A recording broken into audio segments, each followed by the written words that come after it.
Don.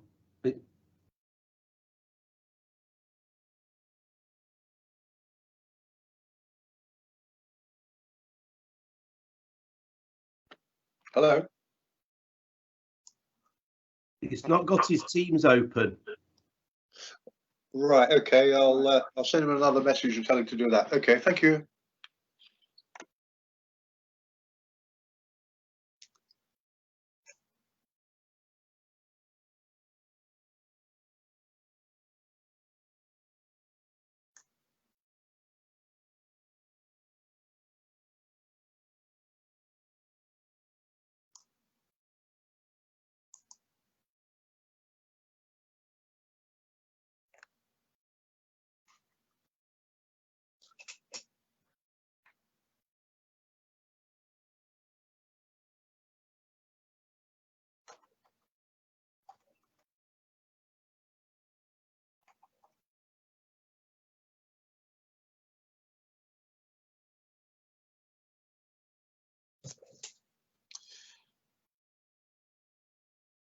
Right, ladies and gentlemen, it's 7 p.m.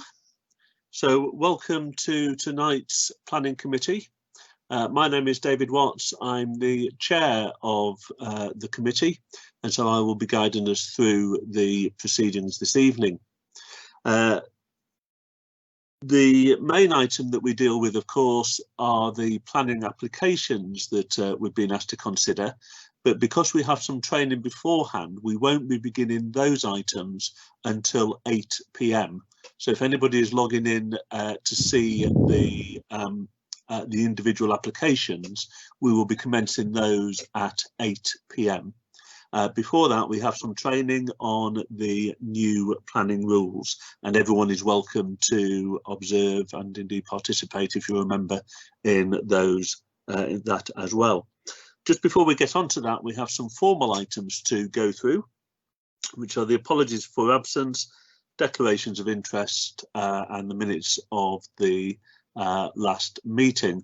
So I will hand over to our Democratic Services team. I'm not actually sure who it is we've got here tonight, to take us through items 1 and 2 on the agenda, which are the apologies for absence and declarations of interest. Hello there, it's Kat this evening.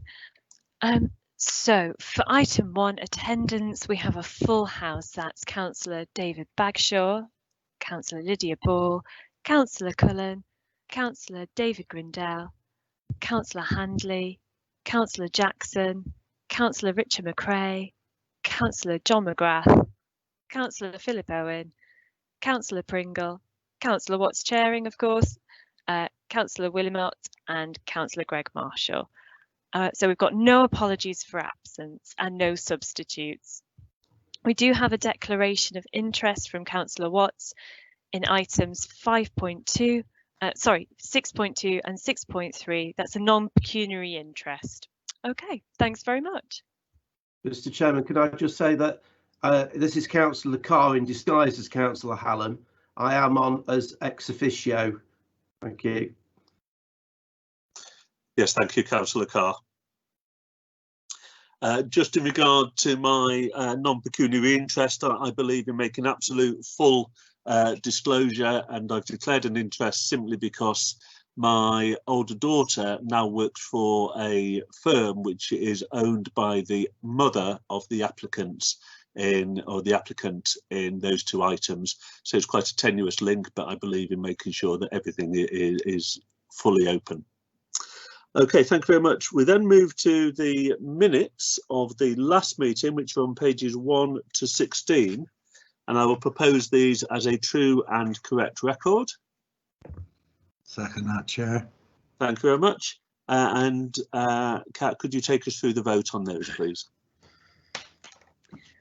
Okay, so we're voting that those are a correct record. If I could have your vote, Councillor Bagshaw. 4. Thank you. Councillor Ball. 4. Thank you. Councillor Grindell. 4. Thank you. Councillor Cullen. 4. Thank you. Councillor Margaret Handley. I didn't attend the last committee meeting, Kat. As a member of the committee, I intend to just vote councillor. Oh, So lovely. don't have a vote. Thank you. Councillor Richard Jackson. 4. Thank you. Councillor McRae. I'll have to abstain as I wasn't at that meeting. Lovely. Thank you very much. Councillor John McGrath. I'll also have to abstain, Kath, because I wasn't at the meeting. Thank you. Councillor Marshall. 4. Thank you. Councillor Philip Owen. 4. Thank you. Councillor Don Pringle. 4. Thank you. And Councillor Watts. 4. Councillor Willimott. 4. Thank you very much. Okay, thank you. So as I said, before we get on to the main items of business tonight, we have some training, and this is about the planning reforms and changes to the permitted development and the use classes order. So I'm going to hand over to Mr. Dawson to take us through this section. Ryan, over to you. Thank you, Chair. You've all had the copy of the sort of summary of the latest planning changes. What I propose to do, if it's all right with everybody, is deal with it all in 3 parts. This just makes it easier, and following the Jobs and Economy meeting, it's easy to deal with each bit to avoid confusion. So we'll go through the local plans bit first, and then I'll deal with the use classes and the PD changes after the discussion's finished on the first part. So we go to regard to local plans, and this is the only bit that's subject to consultation, and we need to get a response by October the 29th. You've all seen the document, but in summary, what they're proposing are 3 areas in terms of the planning policy document moving forward. When we create and produce local plans as an authority, there'll be 3 areas we need to come up with across the borough. Growth areas, where some forms of development already benefit from outline approval. Renewal areas, where you're allowed some sort of densification and development. And then protected areas, which generally speaking, if development is restricted altogether. So Greenbelt, being an example of that. And there's certain criteria for all these areas proposed, and the less supporting documentation is required if you put a plan application in each of those areas, is the proposal. General development policies are set nationally, with some local design codes and neighbourhood plans being the key focus for developing these codes, and throughout they talk about technology being key. There's a single sustainability test, and the duty to cooperate has been removed. There's a 30-month timetable from start to finish. It's currently unclear when the crossover will happen between the old system, as we're using currently, and the new system. Apparently there's more details to follow on that. Nationally determined binding housing numbers. And then there's references throughout to fast tracking and beauty, and the idea of automatic refunds if an application is not determined in a set timetable, and it appears therefore that the current system in planning of extension of times will be abolished. Planning obligations are going to be reformed to set a levy replacing Section 106 agreements, but that local planning authorities have greater authority to determine this issue. Again, it says more detail to follow, so I'm not exactly sure what that entails. When I took this particular report to Jobs and Economy Committee earlier in the month, the general response from Jobs and Economy can be summarised as follows. I think it's useful to suggest this at the outset, as you're both dealing with civil issues. They suggested they wanted clarity on the house numbers and how they are determined, and that's the sort of numbers set down from government. The PD changes, which we will come to later, will lead to more neighbour disputes and need to be thoroughly thought through. We really need a process to force developers into developing land they have planning permission for, rather than land banking and taking a laid-back approach. If they have permission, they should be forced to build it out in time frame or lose the planning permission. The expansion or proposal for the areas of growth is a dangerous precedent and could result in everywhere from Nottingham to Buckinghamshire being built out. None of the planning policy changes can be done without a duty to cooperate, and removing this is stupid and will lead to an open season planning. Concern over the nationally determined figures and the pressure for development will be way too high moving forward. Local elected members need to be at the forefront of everything alongside local people. There needs to be more emphasis portrayed on this. None of these changes get to the root of the problem, which is the viability and cash flow developments, and they need a proper assessment in order to get the development system moving forward. Just tinkering with the process doesn't help. and essentially all members on this, whatever response we give, will be given a week, as all members of the council will be given a week to have a look at the summary that I've proposed before it's submitted. That's a general summary of all of it. That's a general summary of all of it. If you've got any questions, I'm happy to take them and over to you, Chair, for discussion. Thank you.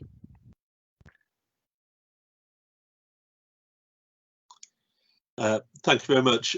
Just to clarify a point that's been raised in the chat at the moment, the recommendation at the bottom of page 17 is the recommendation that was taken to the Jobs and Economy Committee. Is that correct? Yes, that is correct. Yes. And tonight we're not voting on that tonight. This is purely a training session. Correct. It's I think the report I took to the Jobs and Economy Committee, we took to this committee as well for the basically to be transparent. So yes, that yes. is worth noting. Apologies for that. Thank you very much. Pardon me. My initial impression on this, and I very much welcome hearing the views of other members as well, is that this would result in a massive loss of control for local people. Housing numbers would be set nationally, and if we think back to I think it was somewhere around 2006 when the government attempted to do something like that in the past, and it caused no end of problems. Also, we would have very little control, it seems to me, over what was built and where it was built. We would simply be classifying the land into one of three categories, one of which would have automatic planning permission, one of which would seem to get planning permission on the nod, and all that the planning committee would be left with is looking at applications in the green belt. So I'm very, very concerned by these proposals, but I would very much welcome other members' views, and as normal, if people want to comment, if you could put a comment in the chat function, please.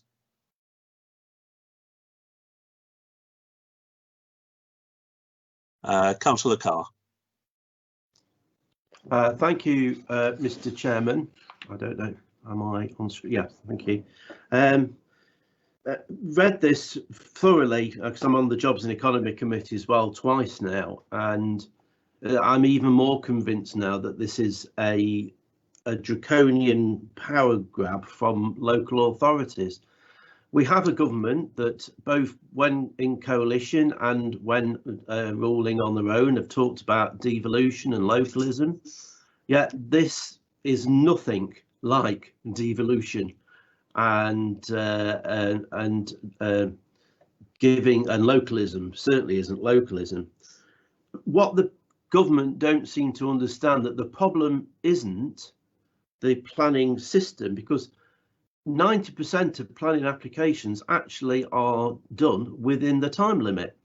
The problem is developers, and always has been developers, that get planning permission either outline or full and then just sit on it and do nothing with it. And we have a case in the borough up at Acorn Way, I think it is, that, you know, the original planning permission for that was years ago. But because they started a bit of work, that was deemed to, you know, they kept their outline planning permission ad infinitum. Yet it still hasn't been finished, that development. And I just think this is a using a sledgehammer to crack a nut. Planning is best in local hands. Always has been, always will be.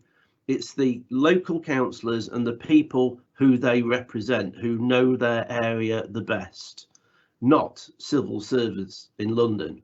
And I am totally opposed to this, as I understand are many Conservative MPs. Thank you.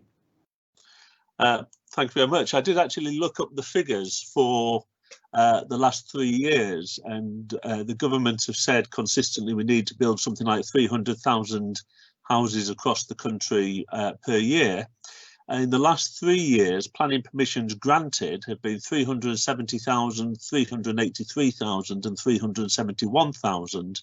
But by contrast, houses built have been 164,000, 183,000 and 195,000. So I think that rather illustrates the point, Councillor Carr, that you were making. Next person to speak is Councillor Grindell and then Councillor Marshall, please. Yes, thank you, Chair. Well, actually, I must admit that I am unhappy with this statement from government. First of all, the people count. The people normally send in for or against certain applications that come to us at Broxtowe. They won't have a chance to do that anymore. Secondly, where does this leave us? And I'm asking Ryan this, if I may, through you, Chair. Where does this leave our local plan 2? And thirdly, I do not believe in one moment that people really want to see this happen. And as Councillor Carr said, there are a lot of Conservative people out there who do not want it to happen. I hope it doesn't happen, because democracy, not some guy sitting in an office in London, oh, we'll put so many houses there. We here, Chair, in Stapleford, in fact, we don't know how many houses and properties are going to be built. We've never been given a figure. So, you know, maybe Ryan can help us with that one as well. Thank you, Chair. Thank you. I will ask Mr Dawson to pick up on all the points at the end, but I think Councillor Marshall was the next person to indicate to speak. Thank you, Chair. And some of the points have been touched upon already. I mean, the proposals and the proposed changes are effectively under the guise of cutting red tape and bureaucracy, but they fail to mention, of course, that over 90% of all planning applications are actually granted. And you've touched on the point, Councillor Watts, that there are 1 million homes that have planning permission that are not being developed now. It isn't the system which is problematic, it is the will and the developers themselves. And in that sense, this amounts, in my view, to nothing more than a de-democratisation of the planning process. It will create a democratic deficit in communities and authorities, and is in effect rewarding developers and is a developer's charter, in effect, to ride roughshod over legitimate, balanced, informed local views. And in that sense, I very much doubt that these proposed reforms and changes will indeed benefit communities and give that sense of localism and ownership. This is a backward step, in my opinion. Thank you very much. Nobody else has indicated to speak on this point. So, Mr Dawson, if you'd like to pick up on those questions that were asked and then move on to the next part, please. Thank you, Chair. I'm just making note of the comments made for our response. I'm going to be unhelpful, I'm afraid, Councillor Grindell, but the local plan part 2, I asked this question on policy colleagues earlier, and it is not yet clear where the crossover will take place, because ourselves, like many other local authorities nationally, are partway through the process of the core strategies, etc., and then reviewing their local plans. And this 30-month timetable from start to finish will come in at some point. Whether they'll suggest that authorities that have got past point B or point C in the process can finish in the old regime, and authorities that haven't started the review yet started the new system or something like that, I don't really know. But all the document says is more details to follow, which is incredibly frustrating because it means we're not sure what we're commenting on. But I would imagine, based on the previous systems when they've changed in the past, they will say if you're a certain point down the process, you may finish it, but they may well set a timetable to finish it before you come on to the next stage. Again, apologies, I can't be clearer than that, but the guidance doesn't suggest anything different. In regard to the housing numbers, they're currently considering 2 or 3 different approaches to how these will be sort of determined, how these will be classified nationally. Some of the approaches seem to suggest that we're going to get more housing than we have in the past, but again, these haven't been clarified. quite a few of the comments that came out of the Jobs and Economy Committee were on why the nationally determined binding housing numbers come from and how they're determined. Again, there should be more clarity on this, but it would appear that we're going to be told from national government that these are the housing numbers in your area, this is how many you need to build based on this calculation per head of population or whatever, and this is it, carry on. Which, with that suggestion along with the duty to cooperate being removed, I would imagine will be either sort of county based or local authority based, but again, it's still not clear yet how that's going to happen. So I'm sorry to not really answer any of the questions deliberately, but just based on the guidance we have before us. Okay, thank you. Just before you move on to the next section, I think Councillor Carr's indicated to speak again. Was that on this section, Steve? Do you want to have a follow-up question? It's regards to page 19. Are you coming to that, or have you already talked about that, Ryan? No, I'll go on to we're just doing the local plan parts for now, so right, I'll come to the other two bits of the building. Okay. Okay, so Ryan, back over to you. Thank you. Okay. Thank you, Chair.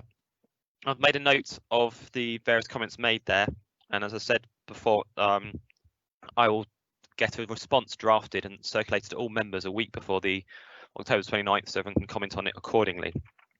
Going on to use classes, again, you've got it before you, but the main summaries of the use classes changes.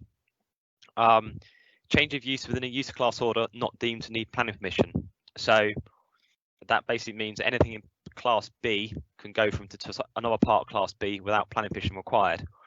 The old ratchet effect, as they used to call it, where you used to go back to different classes, is now across the board.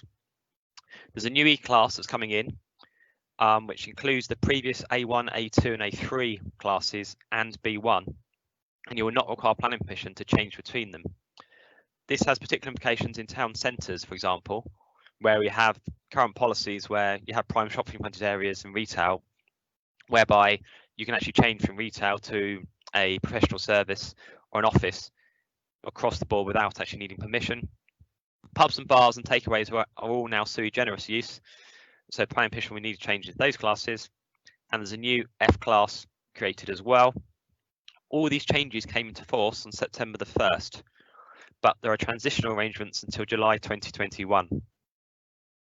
My understanding of that is, I've sought clarity on that point, is that you can change between use classes as it stands at the moment, with the current, as of end of August, the current regime, from till July 2021.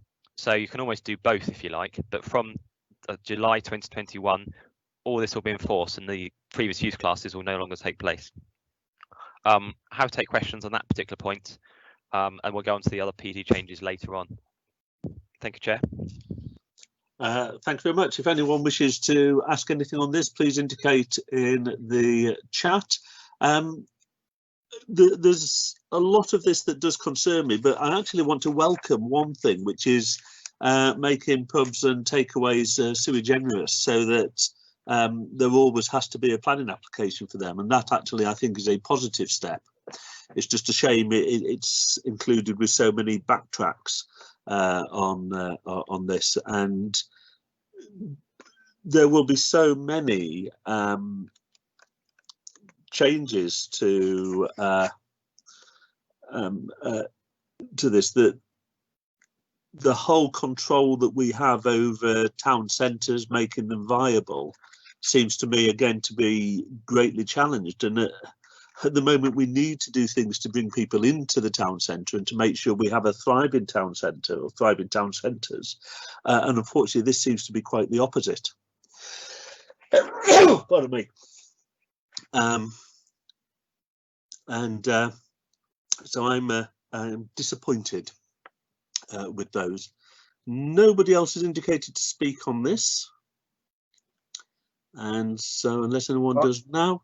If I can, Mr. Chair, I didn't want to type my name in again in case it confused you. Again, a little thing that concerns me with regards to the new Class E is that how I read that is that an existing shop could move to being a restaurant with a takeaway facility without permission. and I know that it's a problem across the borough and everywhere, that some and Central Avenue in my ward is a good example of this, where you have several takeaway and shops in a row in a residential area, which causes all sorts of problems for the residents. So we're no longer going to have, if I've read this right, going to have the power to actually stop that from happening. Am I right in that? Well, nobody else has indicated to speak, so I'll ask Mr. Dawson to pick up on that straight away.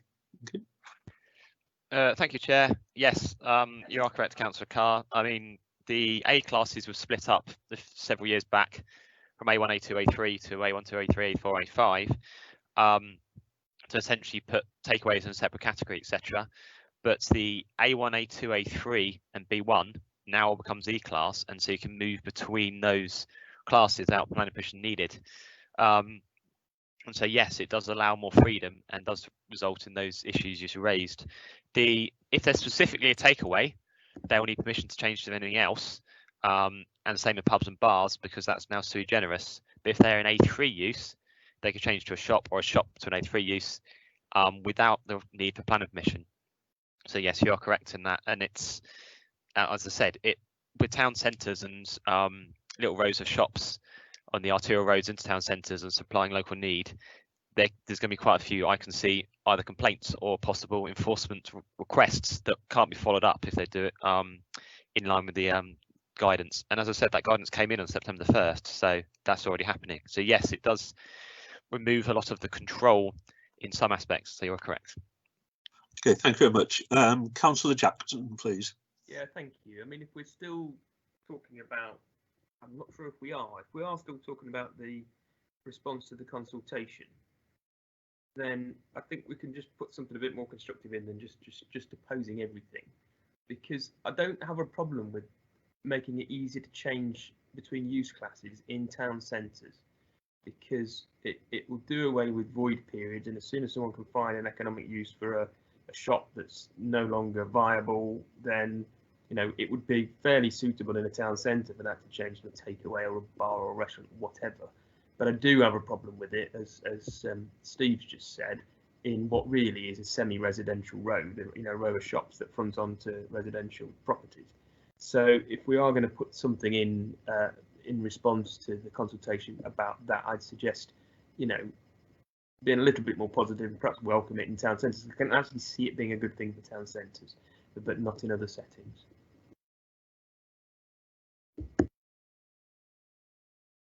But am I right in saying, Ryan, that we're not being consulted on that, though that's already come in on the 1st of September? I'll respond if you're happy, Chair. Well, actually, I disagree with Councillor Jackson. I think that we need to have the controls on the town centre to make sure that it remains viable. There is a positive approach that I've flagged up, which is welcoming the sui generis use for takeaways. And I'm very happy for that to be part of the consultation. But I would not be happy for us to say, unless the Jobs and Economy Committee, who actually had the decision on this, had said that they were happy with the changes in regard to town centres.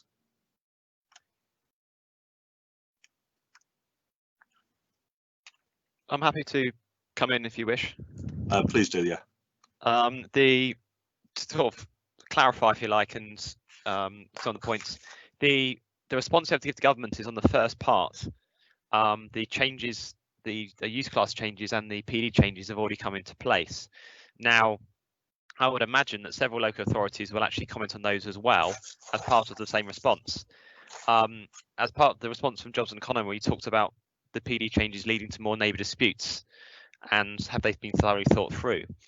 Now, the actual response, the white paper response to consultation, is not on the use classes order or the PD changes, but I'm more than happy to add something in to our response if members deem that necessary or relevant to do so, as part of the same submission.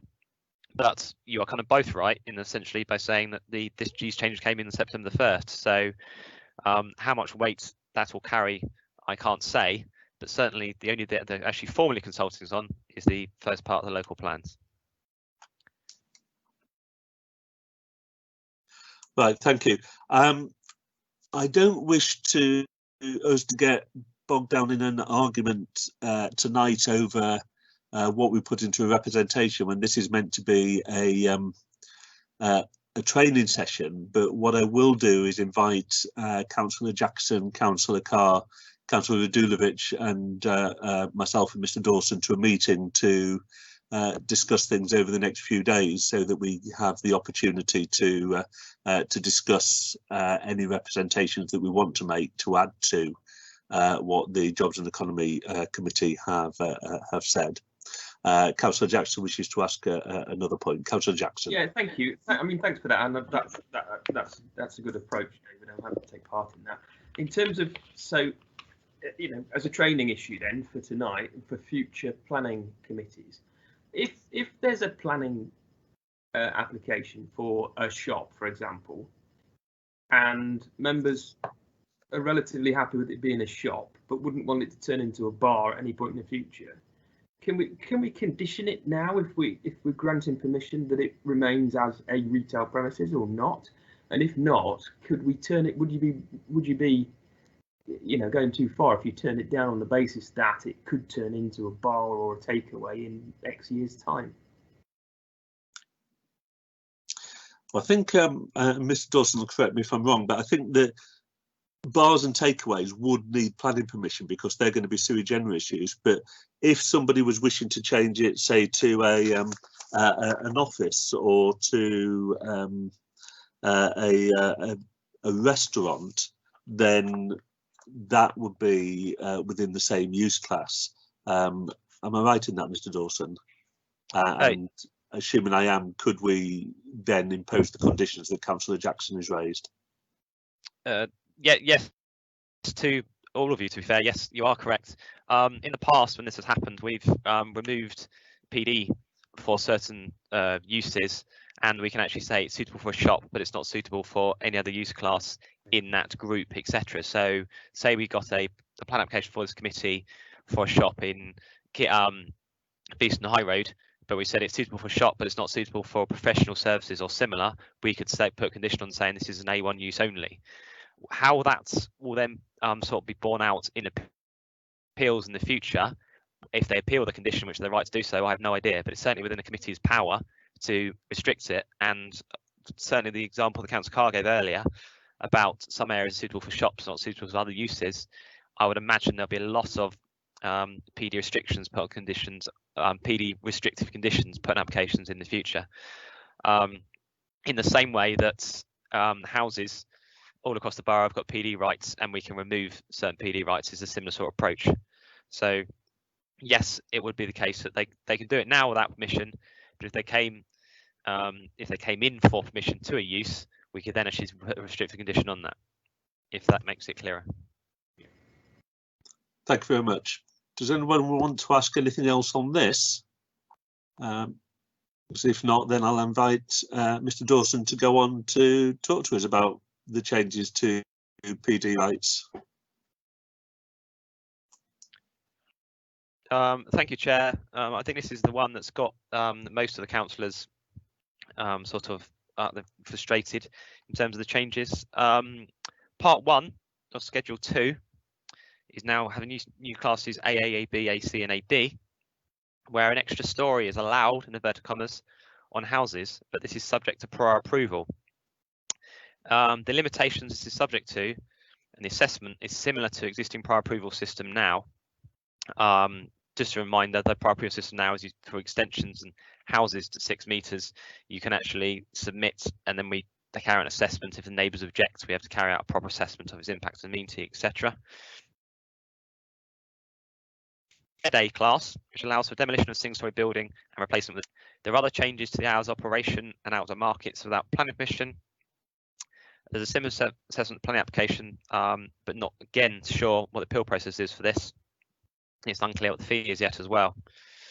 I've had a look into these changes a little bit since the Jobs and Economy meeting and some of the questions posed by Councillor Jackson at that meeting.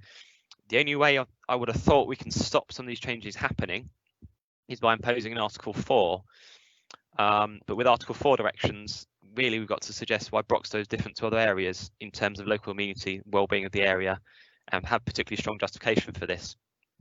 I suppose the main thing with the new PD changes is that you cover a lot of the same points you do in the plan application when it comes in. So if someone came in and said, I want to put an extra story on their house, we would still have to assess issues like amenity, impact on light, etc. So again, this is unclear as to how this will be borne out at appeals moving forward, and what views the inspector will take if officers or committee refuse these PD changes, what the inspector will think of it. Thank you. Thank you very much. So we still have the right then to say, no, you can't put 2 extra stories on your house. Is that correct? Yes, it's there's an assessment carried out. So the assessment is carried out under a prior approval, and it's an officer determination. It's not called committee where we say we don't believe you can put an extra story in the house because that has impacts on amenity. There's a similar assessment carried out.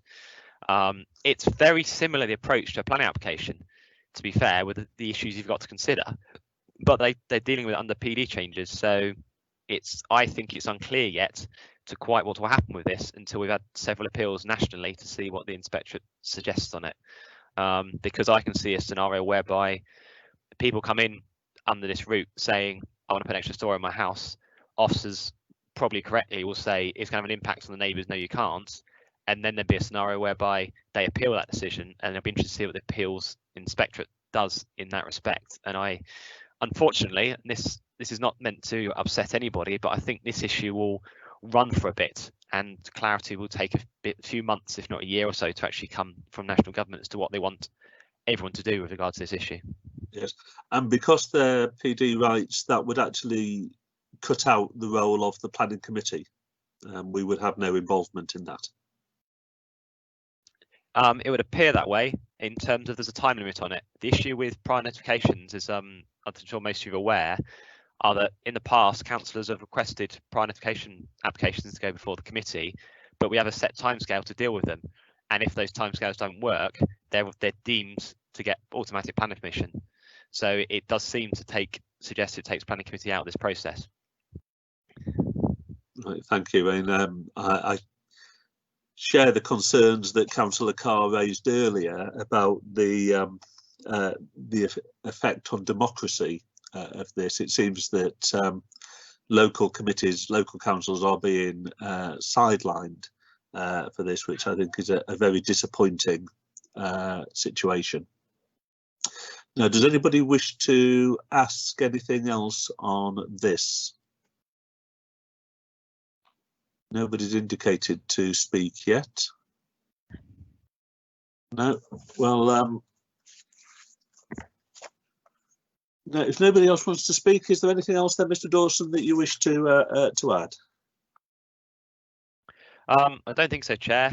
I think the point that I've raised a few times is I think these issues that are coming in, with regard to the first item on the local plans, in terms of the response, our draft and central members, and as you raised about a meeting between certain leaders, which makes sense. With regard to the other two issues, the use classes and PD changes, I do think some of these issues will become clearer once there's several appeal decisions nationally and some case law has been established, which doesn't help anyone now, but I think sort of in the new year, once it's clear which way the government's going on it, much in the way when we had several years ago when we refused schemes on employment sites and the government allowed them all on employment sites. So you slowly got an idea that you can let housing sites go on employment sites. It'll be similar here. So I actually think that this situation will become clearer. Whether we like it or not is a completely different discussion, but I think the situation will become clearer over time. And as and when various appeal decisions come out that are relevant on these particular issues, I would suggest that I bring them before this committee to raise them with members, to make it, as several appeals made with members, to make clear whether the sort of direction of travel is. Thanks very much. I think that's a very good idea. I mean, I'm always in favour of anything that creates more work for the lawyers, but it's not necessarily good news for the council. Councillor Carr wishes to speak. Just really is what I was going to raise. On page 19, paragraph 3 is another example where what we can do at the moment is going to change dramatically, because if we're going to have automatic refunds of the planning fee if the local authority fails to determine it within the time limit, or for certain types of applications, very often, as councillors will know on this committee, we ask for deferrals where we're not happy with the information that we've been given, or we want further information. Is this yet another example of something that as a committee we're not going to be able to do? And also, I think our submission, and I know myself and Councillor Radulovic, Councillor Jackson and Councillor Watts are going to talk about what we should be saying, but we really ought to chastise the government for doing such a major piece of legislation which has so much impact moving forward in the middle of a pandemic. I honestly think it's absolutely outrageous that they brought in new items of permitted development without consultation on the 1st of September, when we're still reeling from what's been going on since February. Yeah, I think there's a a very good point being made there.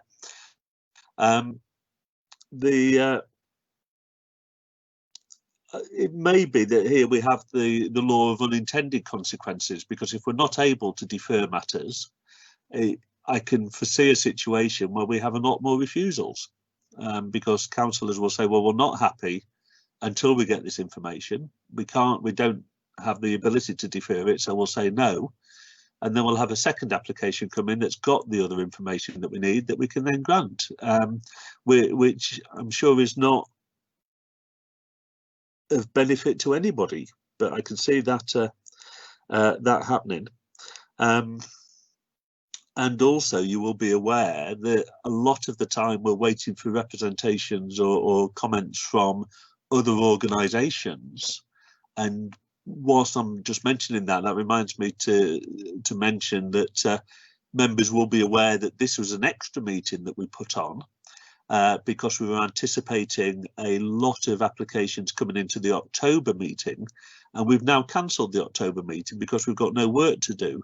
And the reason for that is because all of the applications we were anticipating coming are stuck waiting for representations and comments from other organisations, one in particular, and so they're not ready to come to the October committee, and those are matters completely outside of our control, and yet it looks like the Borough Council could be penalised for that, which I think is deeply disappointing. Okay, does anybody want to raise anything else? Sorry, Councillor Watts, it's Kat here. I would just like to get legal clarification on whether the meeting you're discussing with Councillor Carr, Councillor Watts, Councillor Radulovic and Councillor Jackson, would that require delegation from this committee in order to represent its views? I would just as a point of order, is that okay? That's absolutely fine. I remember, I'm a little bit rusty now, so... Yes. I think the actual... recommendations were coming from the Jobs and Economy Committee, but as I understand it, the suggestion there was that once the response has been drafted, that will be available for all members to see and comment on for a period of at least 7 days. And so what we will be doing is adding into that that drafting, and perhaps Mr. Dawson can confirm if I'm right on that. You are right. The idea was to draft a response and then basically circulate it to all members. So not just this committee, Jobs and Economy Committee, all members of the council on the proposed response, and gives people 7 days to come back before we actually submit it on the 29th of October. So following the meeting I have with, as you suggested, we'll draft a response to go out to the government, and I'll send it to all members to actually check that everyone's happy with the response before we go back. Okay, thank you. Are you okay with that, Kat? And Simon, if you're on, are you okay with that? I think we need to vote on this resolution to delegate authority, especially if there's going to be the meeting of the 4 councillors as suggested. But I really would love to hear what Simon's view is. Simon, are you able to come in? Or perhaps Ruth's view? Yes, if you're asking me, I would say that strictly speaking, if this committee would like to ensure that a subcommittee agrees the final format of the return to government after all the submissions from councillors have been collated, I think that would certainly be consistent with what the Jobs and Economy Committee wanted to achieve, and would also ensure that that the leaders and the chair of this committee, and perhaps the chair of the Jobs and Economy Committee, had the opportunity to finally determine the form of the letter to government. Okay, so if we were to propose a recommendation that said that this committee delegated to a subcommittee consisting of the leaders of all political parties, the chair of this committee and the chair of Jobs and Economy, the authority to submit a response to the government. Would that be a suitable wording? I think that would be perfectly consistent with what the Jobs and Economy Committee agreed, and would ensure that the members that you mentioned were satisfied with the final letter. Okay, can I just check with councillors Carr and Jackson if they would be happy with such a recommendation? I think it's getting overcomplicated, and we look like you're now proposing a committee where the largest group on the council has one voice, one vote, out of about, I think you were talking about 6 members. It's totally out of proportion then to the makeup of the council. Quite honestly, I don't see why this doesn't go to full council. You've got 2 weeks. You've got a week before the papers need to go out. If you want a proposal from me, I suggest this goes to full council and gets a proper airing. But I've been drafting on behalf of the Liberal Democrat group a motion to come to full council looking at these changes and the planning white paper. So there will be the opportunity to discuss it at full council. And you know, I'm happy. I still think it would be useful for us to have at least an informal meeting over the next few days. But I'm happy to say that the main discussion should take place in that, or the main decision making should take place in full council. I agree with that, Councillor Watts. Thank you, and Councillor Jackson. In which case, with the greatest of respect to yourself and to the Liberal Democrat group, it needs to be a proper formal council paper that's on the agenda, and no disrespect at all, not a politically motivated motion from one group or another. A balanced paper from the offices, I think, is what's needed for a proper debate at full council. I'm very happy to ask the officers to prepare a briefing paper on this, and I'll circulate the wording of our proposed motion to all the political groups and ask them to look at it in advance. I mean, I appreciate we have to get it in the next 48 hours, but I will try and send it to you tonight to have a look at. I'm talking about a proper business item on the council agenda, rather than a motion from one group or another. Chair, you can go in the name of the chair of the Jobs and Economy Committee maybe, but I think a proper council business motion on the agenda rather than a motion put down by any of the political groups. With respect, Mr. Chairman, I think the Liberal Democrat group are perfectly within their rights to put a motion to the next full council, whether Councillor Jackson approves of it or not. Yeah, of course they are. Trying to get to a sensible position where we can have a reasonable debate with the facts put forward in the report by officers in the usual way when we're putting business through full council. rather than something that's put forward by any of the political groups. I could put down a motion in our name to full council. Anybody could, obviously. I'm talking about a proper motion put down by officers with a proper balanced report on the changes that are put forward. Well, tell you what, teachers, how do you know? Hang on, Councillor Carr, wait, I'm chairing this one. What I was going to suggest was that we ask the Chief Executive to put a paper forward.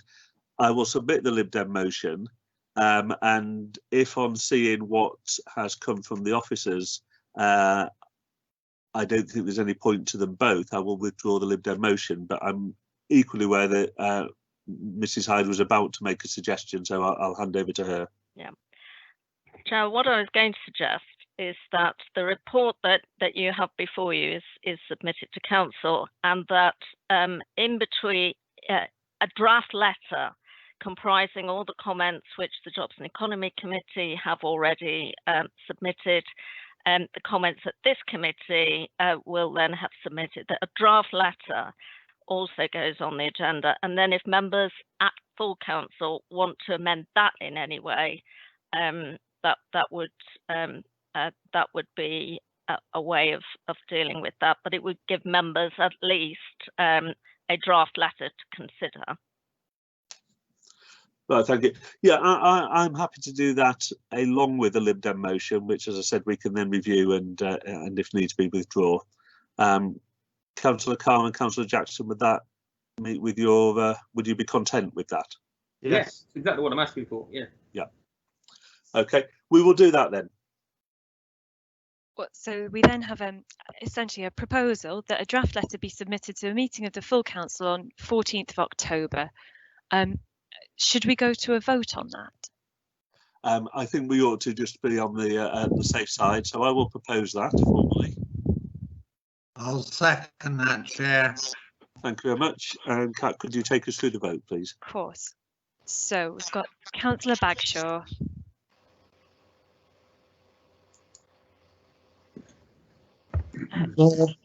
Four. Thank you. Councillor Ball. 4. Thank you. Councillor Grindell. 4. Thank you. Councillor Cullen. 4. Thank you. Councillor Handley. 4. Thank you. Councillor Jackson. 4. Thank you. Councillor McRae. 4. Thank you. Councillor McGrath. 4. Thank you. Councillor Marshall. 4. Thank you. Councillor Owen. 4. Thank you. Councillor Pringle. 4. Thank you. Councillor Watts. 4. Thank you. Councillor Wilmot. 4. Thank you. That motion is passed. Thank you very much. Okay, it's about 6 minutes to 8. We said we wouldn't start the applications until 8 o'clock, so we'll have a short interlude now. Don't go too far away, but you've probably just got time to rush and make a cup of tea and nip to the loo, and then we will resume at 8 PM when we'll start looking at the individual applications.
Well, ladies and gentlemen, I make it 8 p.m. so we can restart. I want to begin by just apologising to Councillor Skinner and Councillor Owen that my screen hadn't refreshed and I hadn't seen that either of those had indicated that they wish to speak in terms of the training. So many apologies for that. We move on then to the main part of the agenda, which is the planning applications. And just to explain to any members of the public watching, the way that these work is that, pardon me, for each application, I will propose the motion that will be seconded. I will ask Mr. Dawson, as the head of planning, to introduce it, and he will give a brief summary of the issues. We then have some public submissions. The way that these normally work in non-COVID times is that members of the public are invited to speak. We can't do that using this system, so the relevant people have been invited to submit letters, which will be read out by Ms. Newton. And so those will then be read, and we then call on the ward members if they wish to speak to do so, and then we move on to the debate in the committee. Moving and seconding the motions, which Councillor McGrath and I will do, does not indicate necessarily support for the motion, nor does it indicate objection to the motion. It simply is the mechanism to enable the debate to take place. And I will do that after we've had the speeches from any ward members who are not members of this committee. We've got on the screen now notifications of lobbying. We do ask that all members notify the council if they have been lobbied, because we want things to be done openly and fairly. Lobbying is a normal part of the planning process, but it's just right that it's made public. And so again, I will ask members if they're speaking on an item, just to indicate as well verbally, so that members of the public listening and watching know that they have been lobbied. With any application, we are concerned with planning issues and only planning issues. The planning committee is not permitted to look at other issues. The planning law is very clear that we have to confine ourselves to planning issues. So if we start moving into items that are not appropriate planning grounds, then either Mr. Ailey or I are likely to step in and ask people to come back to planning issues. Okay, if anyone has been lobbied, please put their forms into the council and to then declare them at the start of the item when you speak. And we'll move on then to the individual applications. And the first one, and certainly the biggest application on the agenda, is item 6.1 for Field Farm in Ilkeston. This is a hybrid application. Partly it's a full application for 132 dwellings and various things linked to that, and also an outline application for 200 dwellings and a local centre and various things linked to that. In terms of history, members will be aware that there has been an outline permission, there has been a full permission granted on appeal, and the work on phase 1 of this is now well underway. This is phase 2 of the development. So I will hand over to Mr. Dawson to introduce the application. Thank you, Chair. This is, as you've already alluded to, it's a very big scheme, so please give me a little bit more time than usual to sort of explain it, if you will. Members who've got the pack before you, the agenda, I'd find the map on page 26 particularly helpful, which pictorially shows this site and the different phases of it. It's detailed full plan of permission for 132 dwellings and an outline plan of permission with all matters reserved, except for access for up to 200 dwellings and a local centre used following the A classes. The largest site has an outline permission for up to 450 dwellings. Outline permission is expired. This application has been made for the remaining part of the site. That's the bed map for you now. It shows it quite well. The total number of dwellings across the wider site will remain as approved at the outline stage at 450. The only change since the outline is the inclusion of a local centre in the outline part of the site. The site was allocated as a strategic urban extension in the aligned cost strategy in 2014 for 450 dwellings, and therefore the principal development has already been well established. Phase 1 is 118 dwellings. The development has reserved matters approval and has been constructed to the west of the site. Full application, the site adjoins Phase 1 and access will be taken from Ilkeston Road to form a curved spine road linking through to the existing access to the west on Ilkeston Road. A drainage pond and play areas are proposed towards the west of the site. The outlined site, which has 200 dwellings, is the north and east of Phase 2 and extends the railway line, with the TPO woodland retained, which extends from Mayfield Drive to the east towards the Boundary Brook. Bear with me, just get the lights to work.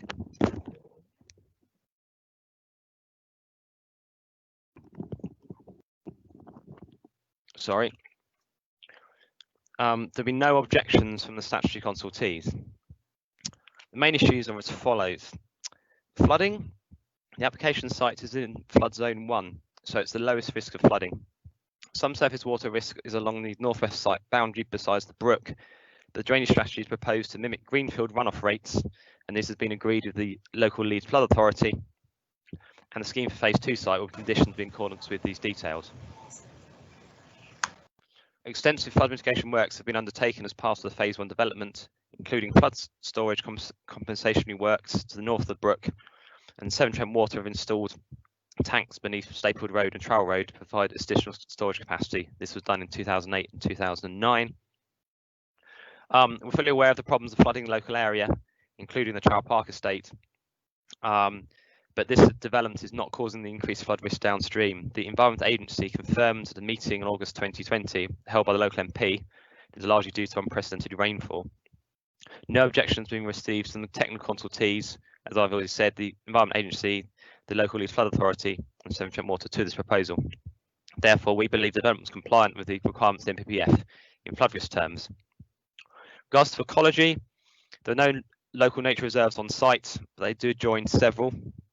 It's acknowledged that the road will pass through the area, but necessary to access the rearmost part of the site, and species are still able to move along a nature corridor within it. Additional planting besides the brook and additional bird and back boxes adjacent to trees have been proposed. It's considered that subject to details of a landscaping scheme for the outlined site and details of the road bridge over brook, the development will maintain a green infrastructure corridor through the site and cause no significant harm to the biodiversity assets and connectivity. The site is a habitat for breeding birds and bats, and conditions requiring the mitigation of further surveys are proposed to ensure these are protected. The small section of the northwestern end of the site is TPO woodland, and some TPOs will be removed as part of the wider redevelopment of the site, and this has been confirmed by the tree officer, who raises no objection to this removal. No environmental impact assessment or EIA is needed, given to the lack of significant urbanising effects and the lack of nationally designated sites within and adjacent to it. The local planning authority carried out a screening opinion anyway, and came with a decision.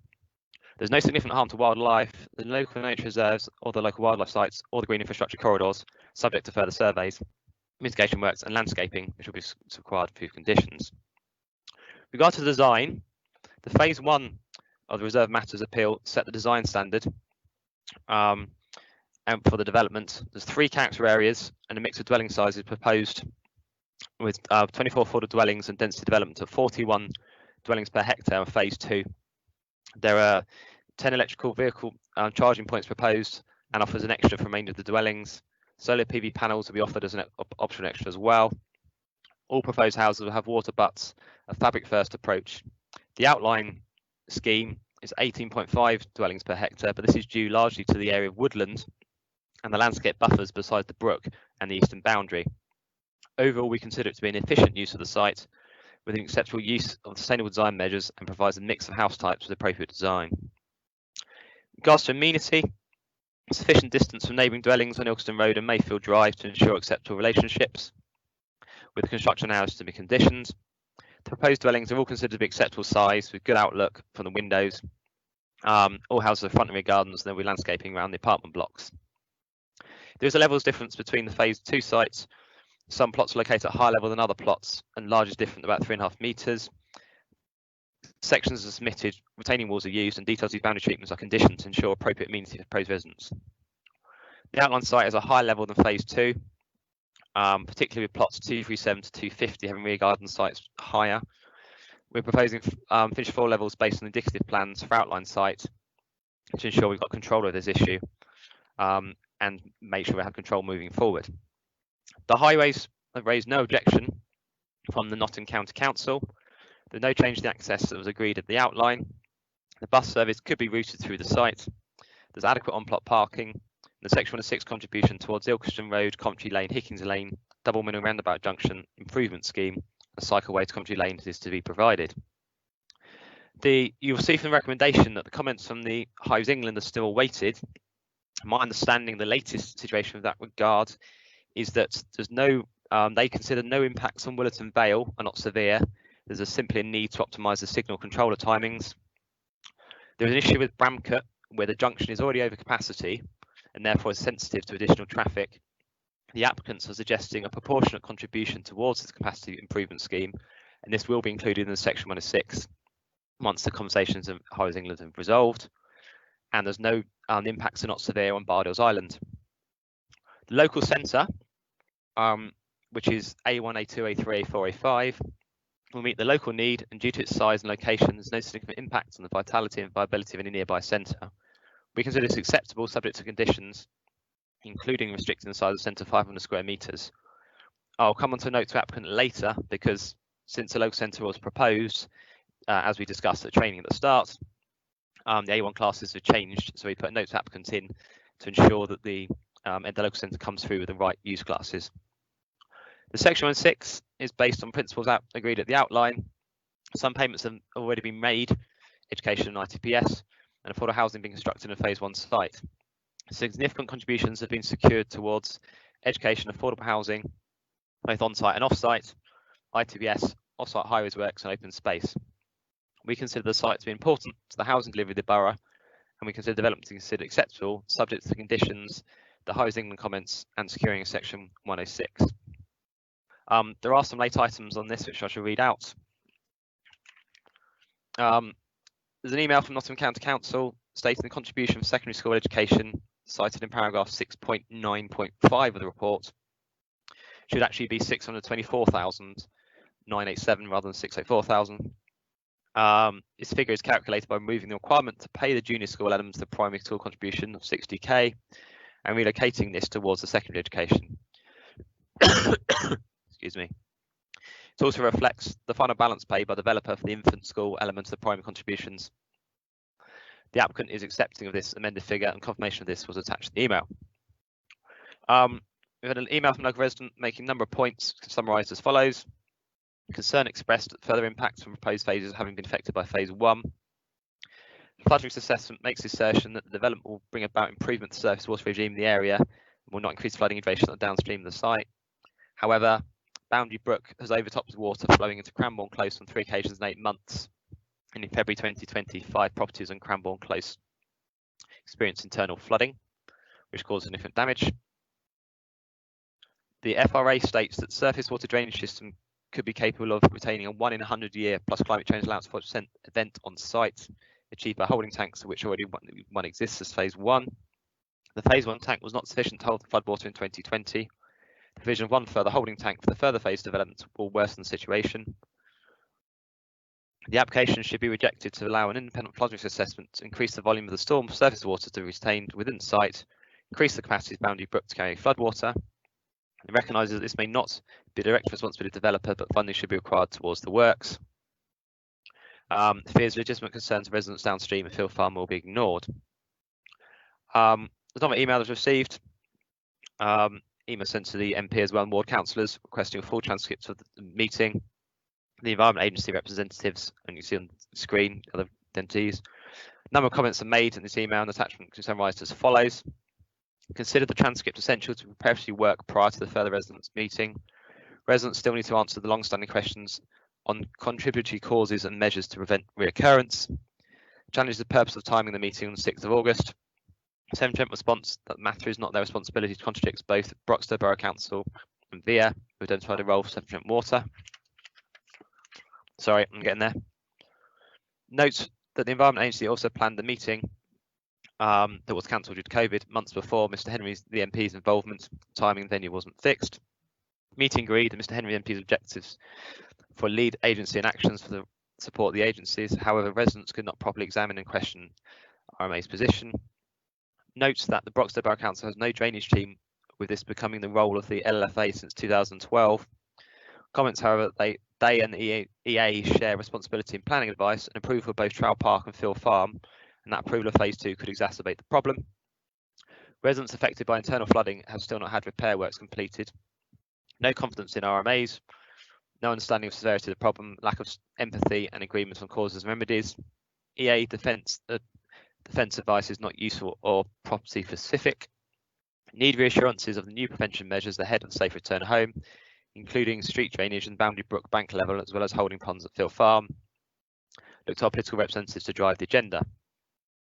Another email. Drainage is the main problem, as floodwater has entered properties from the sloping streets at the front of a property, not at all from Boundary Brook at the rear. Despite the multi-agency position, it was due to obstruction of the brook. Instead, the Broxtowe Borough Council have no responsibility, and this is with Nottinghamshire County Council, and notes attendance at Zoom meeting on 6th of August. The flood attenuation element of the application is paramount to clear potential for various serious flood risks to downhill, downstream Trowell Park. Residents are concerned that flood risk has the highest profile and fullest consideration in scrutiny and or approval. Public participation is severely restricted for a variety of reasons. That concludes the late items. There are 2 notice of applicants which we're proposing to add if permission is granted. One is one about street naming numbering, which is fairly straightforward. It's basically applying to the council to number all the houses. The second one covers the issue of the use classes order changes that we discussed at the start of the meeting, basically making it clearer to the applicant that those within Class E during establishment of hot food takeaways will be the permitted changes within these classes. So essentially, the A1 to A5 when the application came in is changing in line with the new changes that are coming from the use classes order. That is a long summary. Thank you for allowing me to have it, and that's all the late items. Thank you, Chair. Thank you very much. Now we have letters that have been submitted both in support and in opposition to this scheme. So I'll ask Ms Newton to read those. If we begin with the applicant, and then I think there are 2 letters from opponents of the scheme. I'll just mention normally we allow 1 opponent to speak, but where it's a large scheme like this, which will have different impacts on different people, we do increase that to 2. And so can I hand over to Ms Newton to read those letters? Thank you. Thank you, Chair. So we have a written statement from Anita Davis, and she says, I am the technical coordinator at W Westman Limited. I'd like to start by thanking officers for their constructive feedback and assistance during the course of this application, and naturally I fully endorse the positive recommendation they have reached. As it is inevitable with large-scale residential development, the application has attracted a great deal of public interest, and you will have heard from the statements read before me, although they're coming after, these concerns with the development. In very general terms, I would like to stress that Westerman have comprehensively addressed these concerns where possible, and the development which is before you tonight is a well-designed and well-considered one, which will not only deliver much-needed housing, but will be a high-quality, inclusive scheme of which the district and Stapleford can be proud of. In more specific terms, we note the concerns relating to flood risk, but we would like to reassure members that very careful consideration has been given to this matter, testament to which is the lack of objection from the Environment Agency or the lead local flood authority. As you will have already heard, the application site is a committed one within the adopted local plan, and therefore the principle of developing it for new homes is already established. The development continues the overall design approach in the character areas that were fully endorsed by the planning inspector in respect of the initial phase of the development, and it is therefore our assertion that this approach is a good one. Indeed, despite current events, sales interest in Phase 1 continues to be strong. Your officers are also satisfied that the proposal is fully compliant with all other development plan requirements in relation to matters such as amenity space, landscaping, parking and highway safety. You will have already heard that the recommendation is subject to compliance with the rated requirements of Highways England. I would like to reassure members that Westerman are fully committed to compliance with these recommendations, be they a financial contribution towards a package of mitigation measures or the implementation of the measures themselves. Accordingly, this is a site which will deliver much needed housing in the district in full alignment with the strategic aims of the plan. It can be delivered immediately, assisting the council with housing supply as well as providing a significant quantum of affordable homes. I therefore invite members to endorse the recommendation of your officers and to resolve to approve this application subject to the conditions which are set out in the report. Thank you. Okay. We then have a statement from Jackie Baisley, who's objecting. She's a resident objecting to the application. Okay, she says, thank you for giving me the opportunity to submit this objection to Phase 2 of the development. The key points for objection are: 1. Further increased likelihood of flooding on the Trowell Park estate, namely the bottom end of Trowell Park Drive and Cranbourne Avenue. And 2. The lack of appropriate attenuation in the area, including Phase 1 of the Field Farm development. Increased likelihood of further flooding.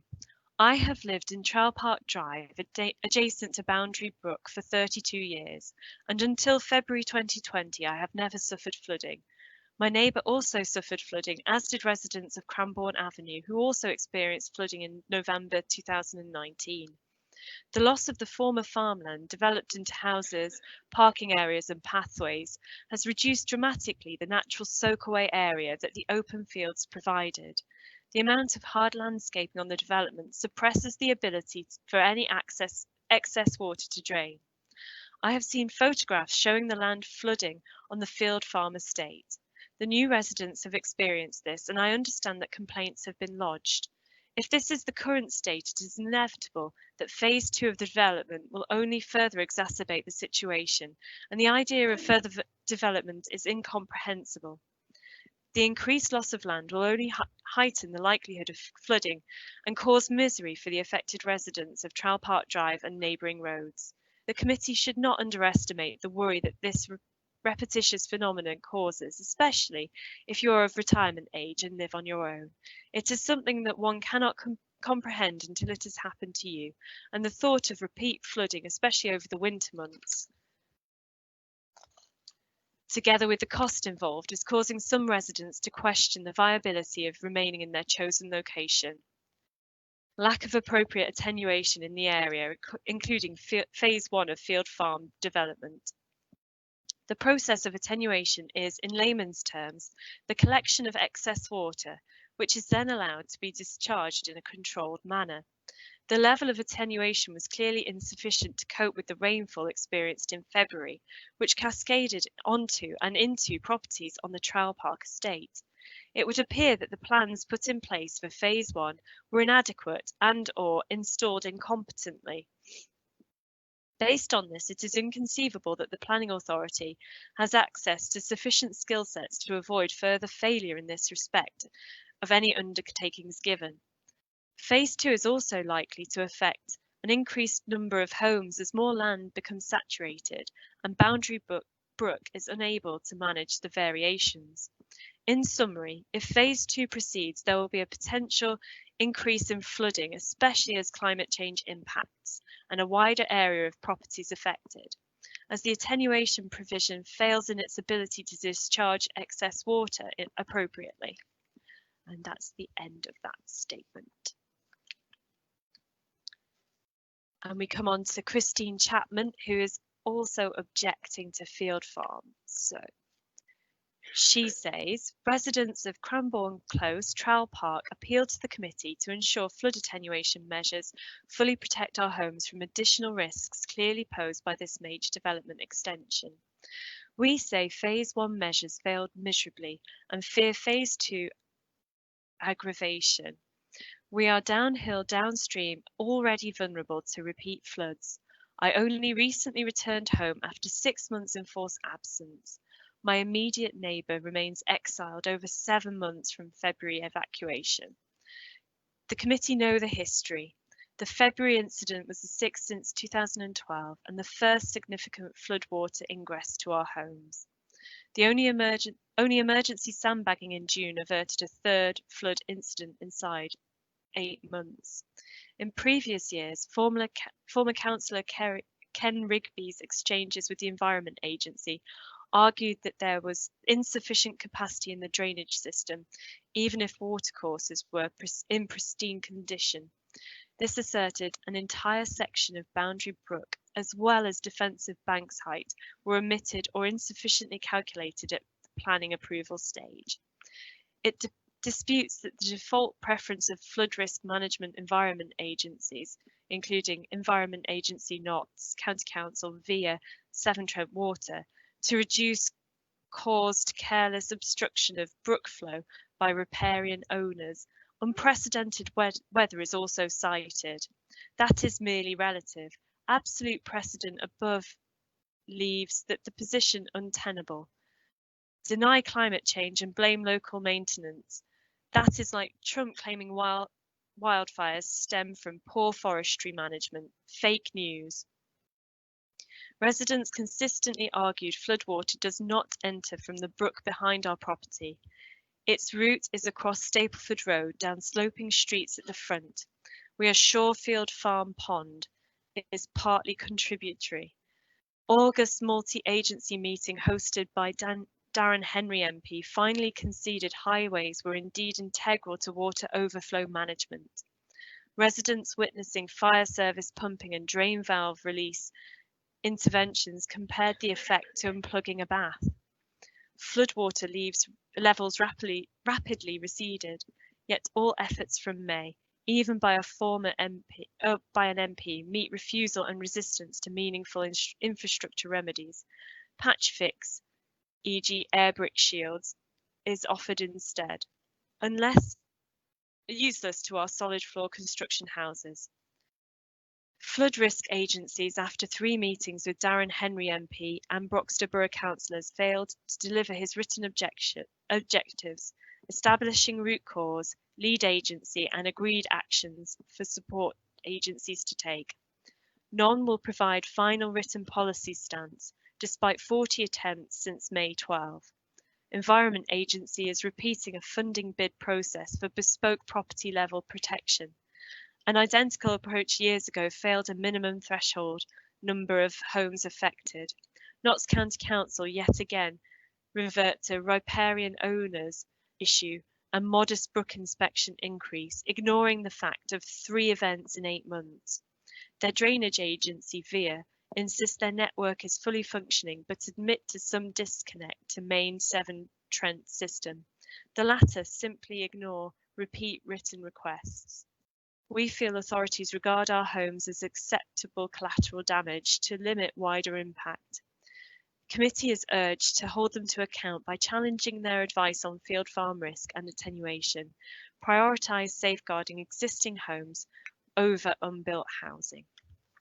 That's that. Pass back to you, Chair.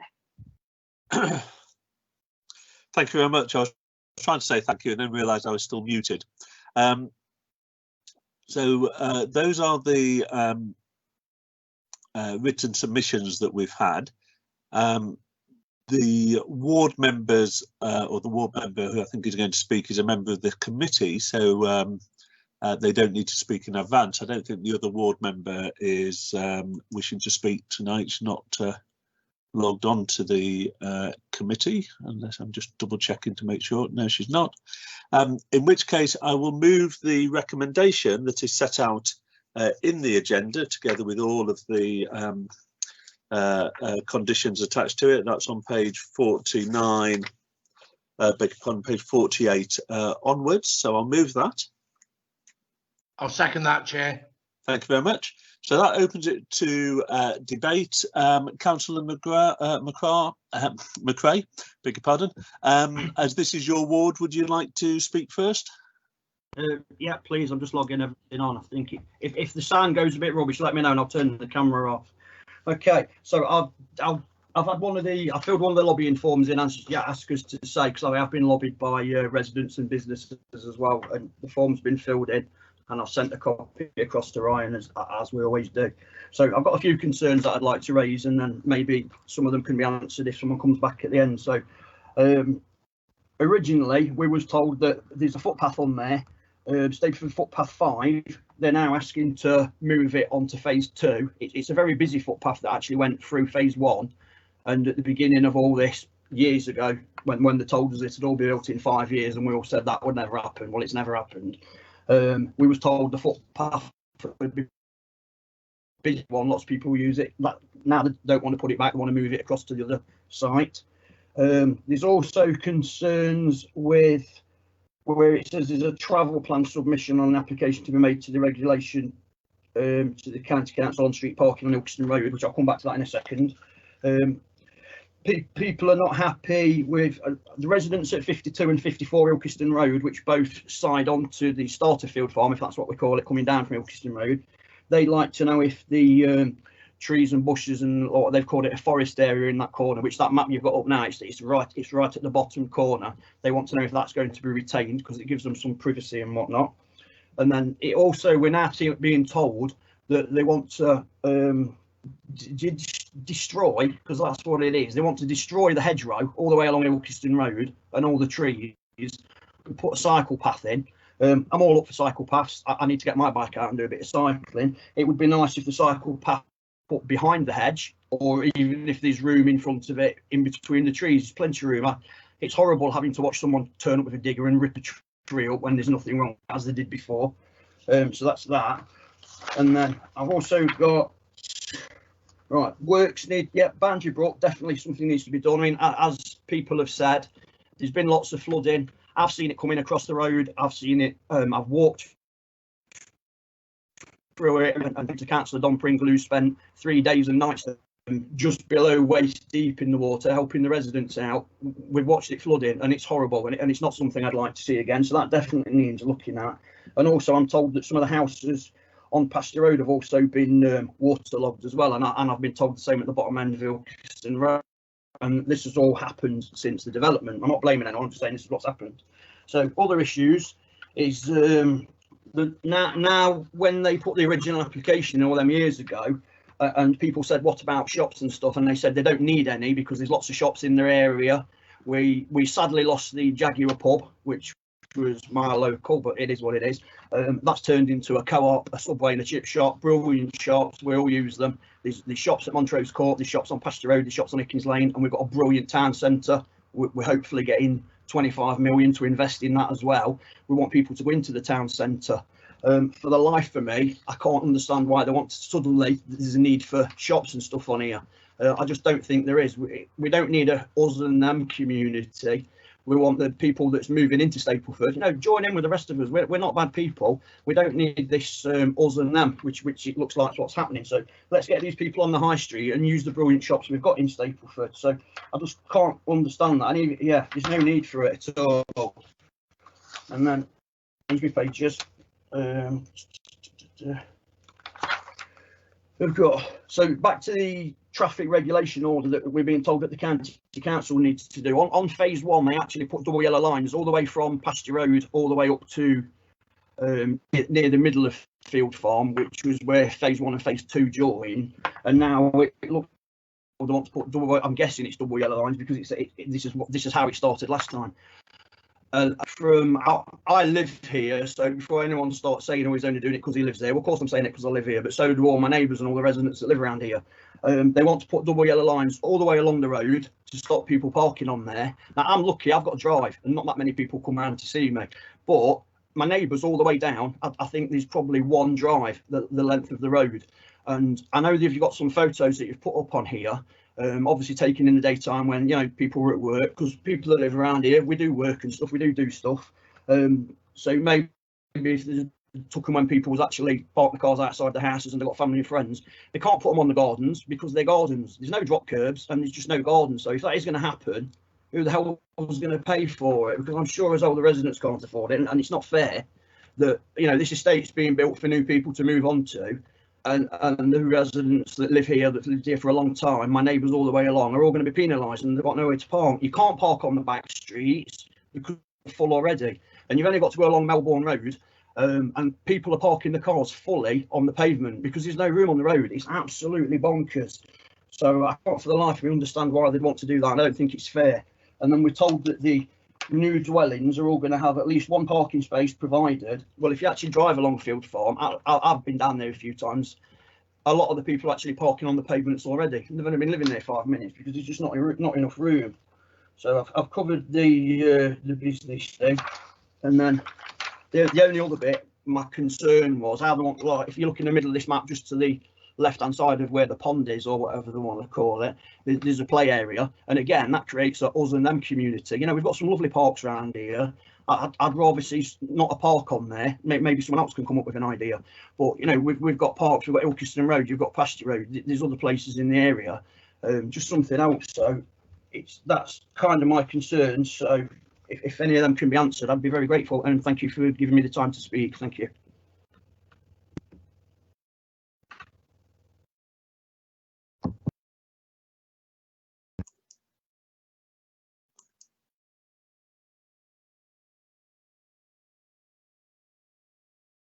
You're on mute, Chair. Chair, you muted yourself.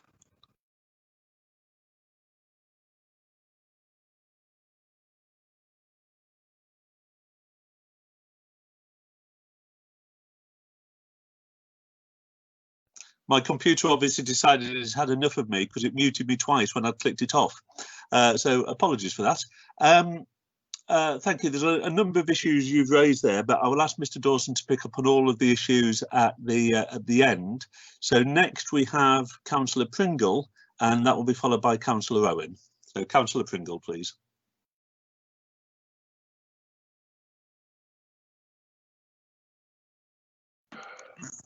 Thank you, Chair. I had the same issue as you, that was trying to unmute myself and fix the camera, but the camera doesn't appear to be working. We've heard from a couple of residents from Trowell, and I'd just sort of like I'd like to try and sort of expand on what they said. And I mean, everything they've said is absolutely true. Since November last year, we've had 3 serious flooding events in Trowell, and just to sort of expand it slightly, it's not just Cranbourne Close and Trowell Park Drive. It's the people that live from Stapleford on the bit of the road which is in Stapleford, which is for some reason is called Ilkeston Road, and then just where the signs for Trowell are, that becomes Stapleford Road. So we have residents, Councillor McRae and myself, that live on that road, some at Ilkeston Road and some on Stapleford Road.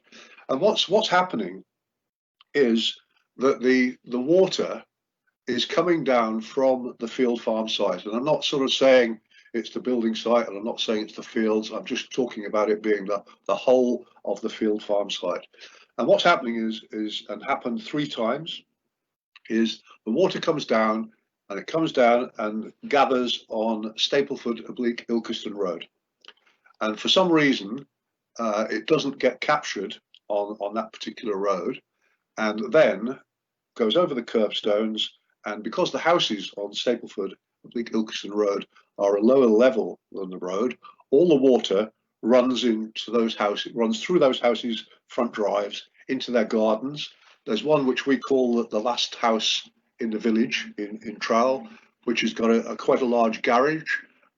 In February, that lady in that house, her car was halfway up the wheels in water in her garage. Her back garden is very large, as are the back gardens in Ilkeston Road.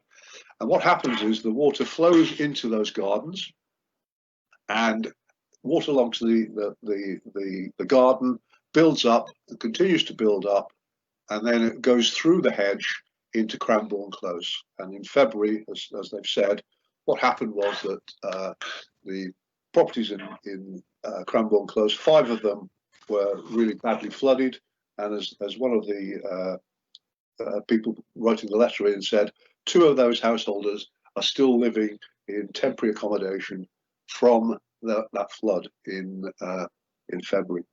And then in June we had another downpour of rain, and again the same thing happened, that the water came through the houses in Stapleford Road and Ilkeston Road and flooded the gardens, the roads, and some of the outbuildings. So, as it was alluded to in the consultations, we have met with Councillor McRae and myself, either in person or virtually, representatives from Severn Trent, the Environment Agency, Nottingham County Council, and Broxtowe Borough Council, and we've seen all of those representatives. And sadly, they all defend their respective sectors, stating that they are all working effectively. And as someone else has said, Boundary Brook has been over the years blamed for this localised flooding. But the last 3 events have not been caused by the brook overflowing. They have been caused by, just as I described a minute ago, the water running off the field farm site. Having been captured by the existing drainage systems, this is then gathered on Stapleford Road, Ilkeston Road and Trowell and Stapleford, and as I just said, again, passed through the gardens and it floods in Stapleford, Ilkeston Road, Cranbourne Close and Trowell Park Drive.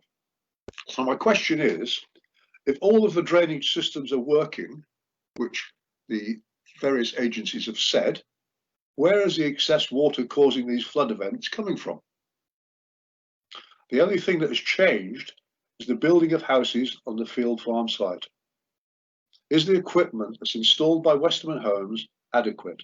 I've had confirmation from Broxtowe Borough Council that what has been installed conforms to the specification required. I therefore believe that a new flood risk assessment should be carried out, followed by any new mitigation being installed before any new construction is commenced. And I also fear, another fear, not just about phase 2, but about the development which we currently call the McCann site, which again is further up the hill, and that has the potential to cause further hardship downstream, which will place effect on the residents of Trowell and Stapleford. I mean, as Councillor McRae said, the 2 of us have been there. I confess I wasn't there in the November situation because a fellow councillor from Trowell Parish was there, and he phoned me up and he said, "What I'd like you to do is just inform the Environment Agency. I've got the rest of it here. I can handle it." But in February, when I arrived there at 8 o'clock in the morning, bearing in mind that the rain had stopped at about 4 o'clock in the morning, the road at Cranbourne Close was above my ankles in water. And after about an hour of us poking around in drains and things, all of a sudden something happened and the water disappeared. Now, what I've had is I've seen a report from Severn Trent, and what they said was that in June, because we had a similar situation in June where the water didn't disperse, and all of a sudden it was almost as if someone had pulled a plug out of a bath, and it just suddenly went.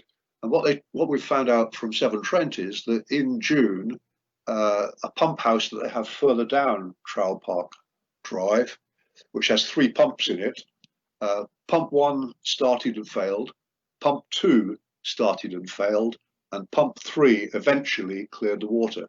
We've gone back to Severn Trent now to ask them if that's what happened in November, because it would appear a very similar thing happened. The water sat there in Cranbourne Close, and all of a sudden, just as if someone pulled a plug out somewhere, it just disappeared off the roads.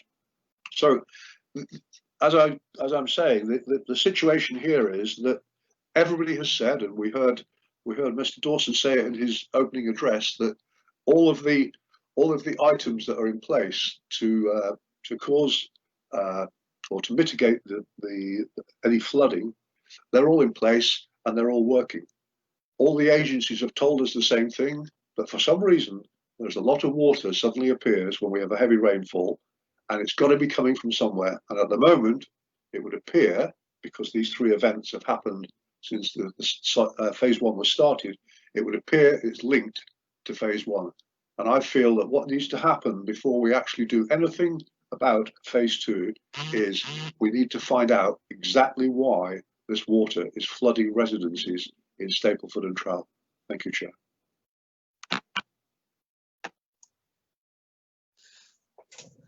Thank you very much. Can I just ask Councillor Pringle to make sure that I've understood this correctly? Your concern is that it's not Boundary Brook that is flooding, but it is the fact that this was a greenfield site which would then soak up a lot of water, and because it's been built on, that's not happening. So surface water is running not only onto those houses but down Pasture Road and onto Cranbourne Drive.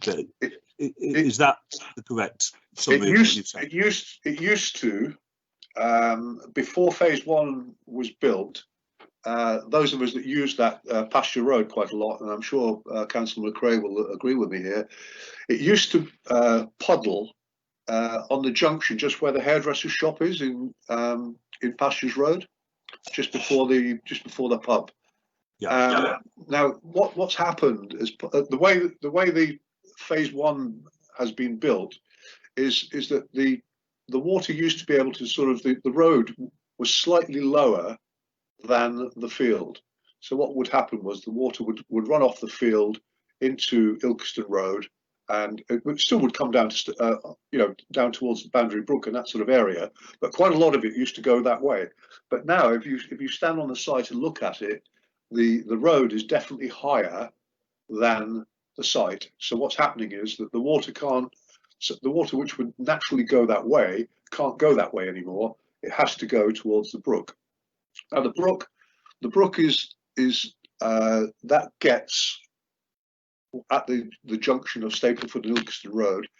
That gets water coming into it from the tanks, from the flood pond that has been built by the builder, plus all the water that comes from the brook up. The brook starts on the other side of the A609, up near almost up near where you live, up that sort of area of Broxtowe. So there's water coming from there. There's all the water coming down from the Hemlock Stone area, naturally off where it's all green. And then there's the brook itself, and then there's all the green land of the Parterfield farm that basically has got no houses on, and the Parterfield farm that's got the houses on. All that surface water that isn't captured by the drainage system is coming down and over the verge of Stapleford and Ilkeston Road, flooding the road. It rises and then floods the gardens and houses in Stapleford and Ilkeston Road, and that runs through into houses in Cranbourne and Trowell Park Drive and houses in Stapleford. I can't remember the name of the drive. Richard will confirm. I think it's called. Is it Melbourne Drive, Richard? Melbourne Road. Melbourne Road. Excuse me. So that's where the flood is coming from, and for years, everybody said it was the brook, and the brook has been an issue for years and years and years. And I have to confess, so I hadn't met in person. I'd obviously drafted leaflets through doors. I hadn't met in person people from Cranbourne Close until the flooding started, and all those people in those houses all said that they've never had their houses flooded from the brook, and that's what's made me start to dig. And definitely what would appear, and there's the lady that lives what we call the last house in Trowell, which is the last house on the Trowell side of the brook. A very nice lady who lives with her husband and her sister-in-law, who both suffer from dementia. Her husband's 91, I think he is, and he can't remember being flooded, but they have been flooded 3 times in the last 8 months, and their garden, a big long garden, gets completely waterlogged, and all that water off the road goes through into Cranbourne Close and down to Trowell Park Drive. So the agencies, Richard and I have both heard it from them face to face and virtually. They all say all our systems are working. So my question, which I gave a minute ago, is where does the water come from if all the systems that are in place are working correctly? Yeah. Okay. Thank you very much. Thank you. As I said, I'll ask Mr. Dawson to pick up on all the points at the end, but I'll just mention now, Mr. Dawson, at that point, I would ask if you could let us know when the last flood risk assessment was carried out. And so we can come to that at the end. We have Councillor Owen to speak next. That will be followed by Councillor Grindell, Councillor McGrath and Councillor Ball. So Councillor Owen, please. Yes, thank you, Chairman. Well, clearly the applicant has outlined permission to build on this site, but from what I've heard tonight and what I've read from residents, I am greatly concerned that if we were to give approval tonight to the current plans, there would be a significant number of residents who live close to the development who would be adversely affected by flooding. Now, we're told, and Councillor Pringle made the point, that all the infrastructure that is proposed and is in place conforms to the specification required. Well, all I can say is then that the specification is simply inadequate. We cannot support proposals that are likely to increase the risk of flooding over and above what we've got at the moment. Clearly, if houses are being flooded that weren't being flooded before the development of phase 1, there has got to be a link, or at least there has got to be an investigation as to a possible link and the effect that phase 2 will have on those residents who have already been flooded. It really is no good the Environment Agency saying, well, there was a lot of rain, that's why it flooded. Well, come on now, this is the United Kingdom. We get a lot of rain. And so you have to have an infrastructure that can cope with that rain. And if we're getting an increased amount of rain, and I don't know whether there is evidence to support that or not, but if we're getting an increased amount of rain, then we need an increase, an improvement in the specification of the infrastructure that needs to deal with that extra rain that is supposedly falling. So until I've had reassurances and residents who are living nearby who have been flooded in the past receive reassurances and clear plans as to how the flood risk is going to be mitigated over and above what we have at the moment, then I'm not prepared to support the recommendation tonight to give planning approval. Thank you, Chairman. Thank you very much. Councillor Grindell, please. Thank you, Chair. Yes, I'm aware of water, but first of all, I would like to speak about the cycle path, which would be nice to keep the hedge and the cycle path go at the back of it. It would make the place look a little bit better and people wouldn't have to worry so much about traffic on the road.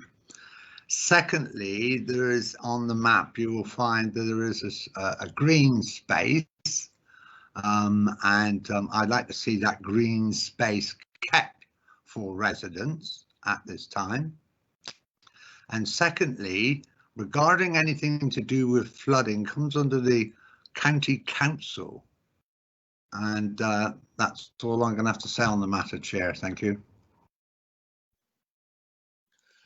Thank you very much. Councillor McGrath. Thank you, Chair. Just what, because I wrote a few points down on my little list anyway, and one definitely is a question.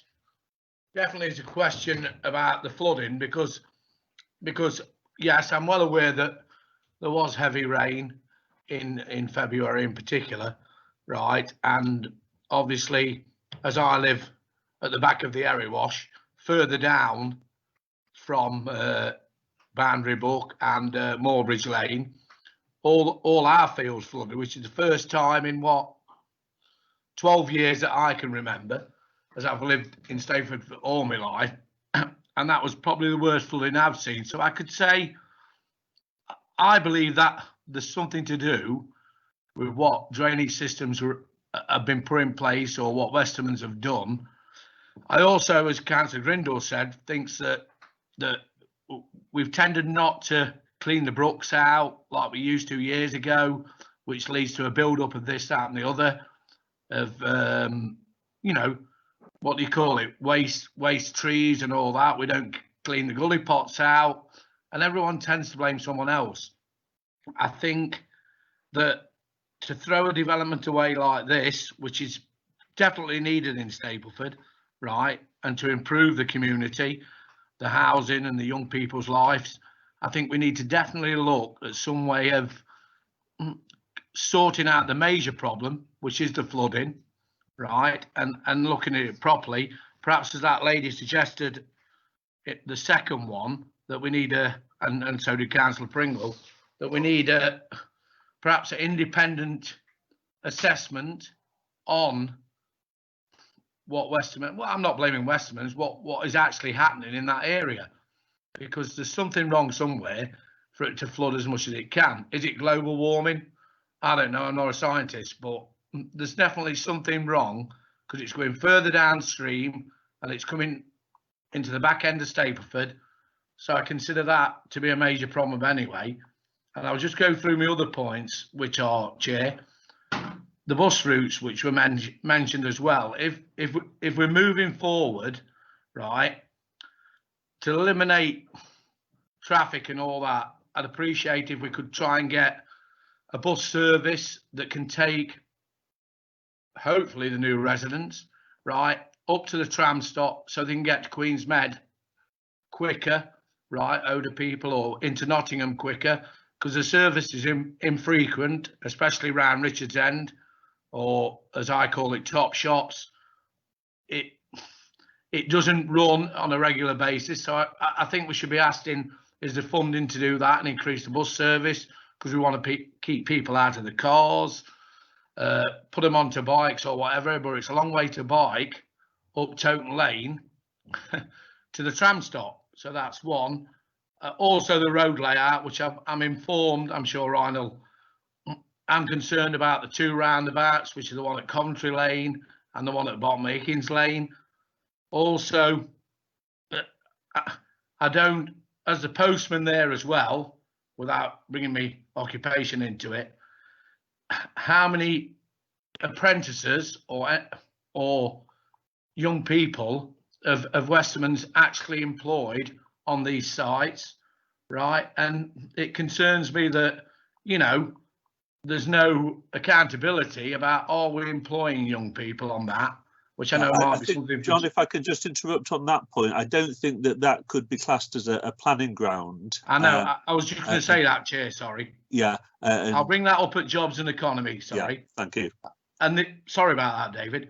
And the other thing that, you know, if you look at Pit Lane in particular, right, which is an awesome piece of green space, right, I think that's underutilised, right. It's another place where I take my dog with my wife and this, that and the other, and that seems to be still, even though it's higher, it seems to be boggy in the winter, and it's a fantastic piece of ground in the summer. So I wonder if we could also look at putting some kind of contribution towards making that a better facility, and I believe we own that as well, Broxtowe, and that might alleviate some of the problems we have. But the biggest thing is the flooding. On that, I think we all remember when this first came to fruition, which was about 2009 or 11. I think a lot of us were in the meeting in the Jaguar pub. I'm sure, well, I know Richard was there, and I suppose what we all have to realise, it went to the planning inspectorate and he passed it on the amount of things that we all said it was in local plan 2 and that we all wanted it, and it was housing needs of Broxtowe. We can't forget that. So I think we need to look at trying to, as you educated people say, mitigate some of the things that are coming up and try and deal with them, as as Councillor Carr has said before, we've got a good planning application, but we've got to think about the residents as well and the concerns they're raising. Thank you, Chair. Thank you very much. Councillor Ball next, and that will be followed by Councillor Jackson, Councillor Marshall, Councillor Carr. Thank you. Oh, okay. Thank you, Chair. Going through this application, there are certain things in it that I like, particularly electric points, and I'd like to see more of those because it's going to be such a big estate. I don't think 8's enough. I like the fact that solar panels going to be in houses, and I think that's a movement forward for global warming, and water butts and the landscaping and the TPOs on the woodlands. I think they are all good things and we should all support those. And also, of course, there seems to be an awful lot of talk about bats, which, I mean, I do like bats because most of them are in my roof, but I want to support Councillor Pringle, Don, because I do know the anguish that he's had over this flooding. And I think that's where we've all got to look to this. It's terrible, and unfortunately I wasn't around in February to be able to help him, but I would like some assurance, Chair, and from the rest of the members, if that's possible, that we do a little bit more investigating over this flooding and how we can alleviate it, because the worst thing in the world is for anyone to have to live with that if it happens. And it does seem that we get heavier rainfalls, whether it's global warming or what, I'm not really sure. But there are things in this application I do like, but at the moment I'm considering not supporting it until I can have some assurances for the local people about this flooding issue. Thank you. Thank you very much. Having been flooded myself, I can certainly agree with you that being flooded is about the worst thing that can possibly happen. It is a horrible, horrible experience. Right, we have Councillor Jackson next, please.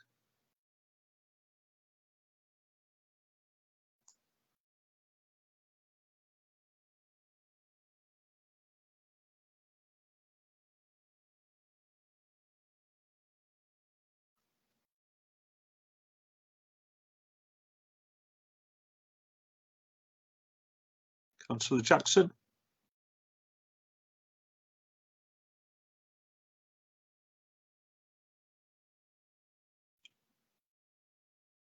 We seem to have lost Richard for a moment, so can I ask Councillor Marshall to speak, and we'll try and get Councillor Jackson back. Thank you, Chair. I'm broadly in support of the proposal for in the fact that it aligns to the local plan and the core strategy providing that housing need. There is, of course, legitimate issues around flooding, but what is indisputable is that some of the incidents, particularly the February incident that was cited, the February 2020 incident, is on record as being the wettest month in history in Great Britain since records began, and it smashed the previous record, which was indeed 1990. And there has been there's been some argument put forward through this discussion that in that effect then we should engineer out, without considering the implications of engineering out, the most extreme event that has ever happened on record. And we have to understand as a committee, and we have to understand as we're making decisions over development, whether that is a principle that we want to accede to and indeed encourage in this and other developments. I would suggest not, and suggest that there are probably other mitigating ways that can be addressed, working with local authorities, working with lead local flood authorities, working about attenuation, and of course addressing the main threat of climate change. But what is factual is that the incident that is being referred to as the key driver for a refusal of this particular development is the wettest event on record by some margin. I suggest that in that instant it would be incredibly difficult to engineer out some localised flooding issues at that point, notwithstanding the trauma that that causes to those that have that incident, and we should look at other ways of addressing that issue rather than expecting the developer to engineer those out. In terms of some of the other issues that Councillor McRae mentioned, I would support the general thrust of those, and I'll be interested in see what opportunities there are to work with the developer to alter those. I'm particularly around the postage stamp size of the play area within the development, and I think there's far more opportunity presented that which could be encouraged around either investment and increased facilities, better facilities at other localised parts, or indeed community facilities and bigger developments at very close by leisure amenities like on Pit Lane itself. And I guess finally, it does seem counterintuitive to be ripping out hedgerows and trees to build a cycle path, and I'm interested in the mechanisms available to have an alternative proposal to that element, which would protect that green infrastructure and provide the cycle route, the cycle path, which indeed I support, obviously conceptually. Thank you.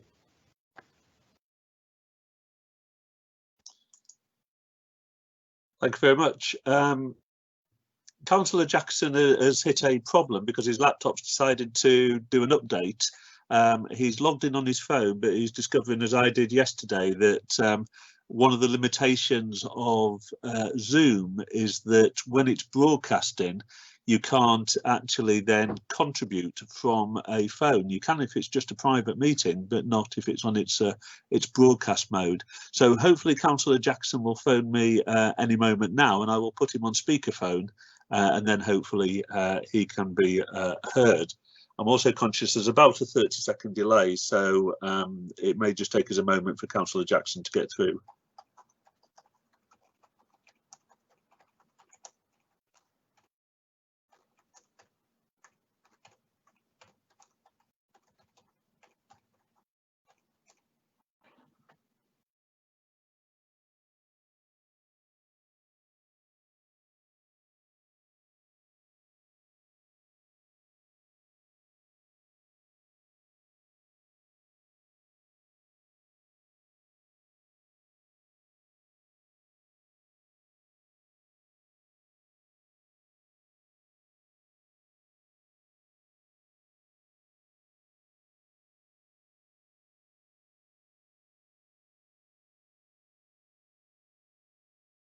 Chair, shall we move to some other speakers, maybe? Yes, I think we're going to have to. So I'll ask Councillor Carr to speak, but if Councillor Jackson can ring me as soon as possible, then I'll put him on next. So Councillor Carr. Thank you, Chair. I have a lot of sympathy for the people that suffered the flooding, and I hear what Councillor Marshall says. I was going to say none of us on here are experts on flooding, but I think Councillor Marshall could actually be counted as that. We have to remember some things though with regards to planning and our duties and our limitations, and one of them is that this site is included in the local plan for development, and that local plan will have looked at in conjunction with the experts at the flooding element of this site. As I said, it's included in the recently adopted local plan as a development site. So from that point of view, it will be very difficult to justify refusing the application. I certainly agree that the Environment Agency and Severn Trent Water, and let's not forget the Flood Authority is our own county council, the one that Councillor Jackson and Councillor Owen run. And in this report, they are all telling us that there is no issue with regards to this site contributing to flooding. Now, some people may see the empirical evidence that that may not be the case, although we don't really know. So in these circumstances, we have to listen to what these experts are telling us. And if this site was so bad that it was going to flood everywhere around it, it wouldn't have been included in the local plan. It's quite straightforward. I really do empathise with Councillor Pringle with regards to this, and I hope he realises that whilst I wasn't there at Cranbourne's Close when it flooded, I was actually the one that organised the sandbags to come from County Hall, and not the two county councillors for Stapleford and Mid Broxtowe. But it's going to be very difficult for us to refuse this and not to get clobbered when it is appealed, and when the inspector overturns our refusal because it's included in the local plan, which is recent, and all the agencies with regards to the flooding have said there isn't a problem. That is the stark reality of this, fellow councillors. Thank you.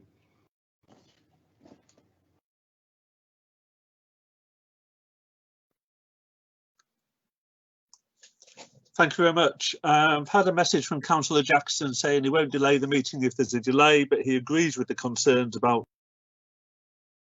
and he can't support this as it stands. And hopefully we'll get him back fairly shortly. But in the meantime, Councillor Willimott has asked to speak. Councillor Willimott. Thank you, Chair. I'll try and be brief, but we've all been down this road elsewhere in the borough. I'd just like to put a view on the flooding aspect, and that is that current DEFRA guidance on flooding is that it should withstand a 100-year flood plus 30% allowance for climate change. I'm sure I've read amongst the documents of this application that the allowance for climate change is 40%, not 30%. I could be wrong, but I'm sure I've seen it somewhere. The same consultant has designed the drainage for this site as designed the drainage at Acorn Avenue, which is surprise, surprise. Also, in the national policy guidance on that a development has to be designed in such a way that it does not adversely affect the neighbourhood around the development. In other words, the design of the development itself has to make sure that it disposes of the water that falls on that area. So I don't know what the Environment Agency or any other body may be reporting about the incidence of the floods in February, but one can only imagine what would happen if you had a 100-year flood plus 40%, and compared with what has happened with what I would imagine is somewhat less than that. So bear that in mind. At the moment, I don't think this is a viable proposition. Thank you. Thank you very much. Just to summarise, I think what people have said, there's no general opposition to a scheme here, and indeed, given that there's already outlined planning permission, that would be a very foolish position for us to take. But I think there's been a lot of concern expressed about a number of details, primarily flooding, but also others, the hedgerow, the cycle paths. And so I get the feeling, just to summarise where we are, that the general opinion of the meeting is this isn't quite it, that we're in the right ballpark, but there's still some work to be done on this.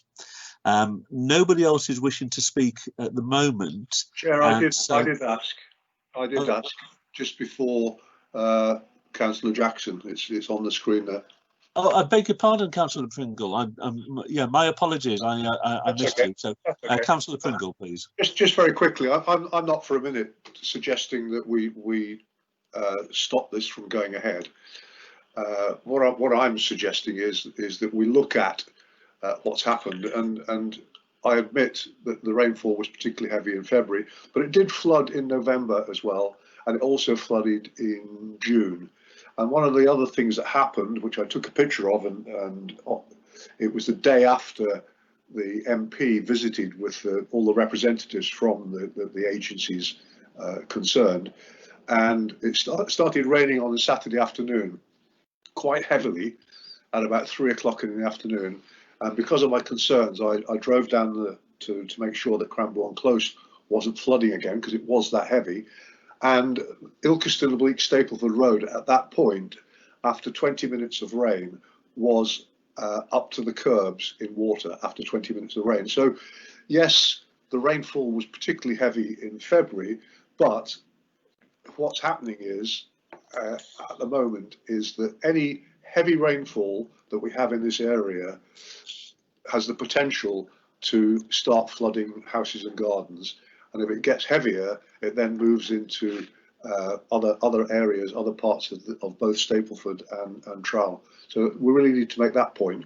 And I think that's the bit we should be doing, is not saying you can't go ahead, but what you need to do before you go ahead is to make sure that these sort of things that have just happened, with a sort of like a reasonably heavy downpour in November, as Councillor Marshall's described, the heaviest rainfall for years in February, quite heavy rain in June, which did flood, and a light rainfall, but sort of light to heavy rainfall in June, which started to flood the road. So, you know, there's something happening there, and it happens pretty quickly.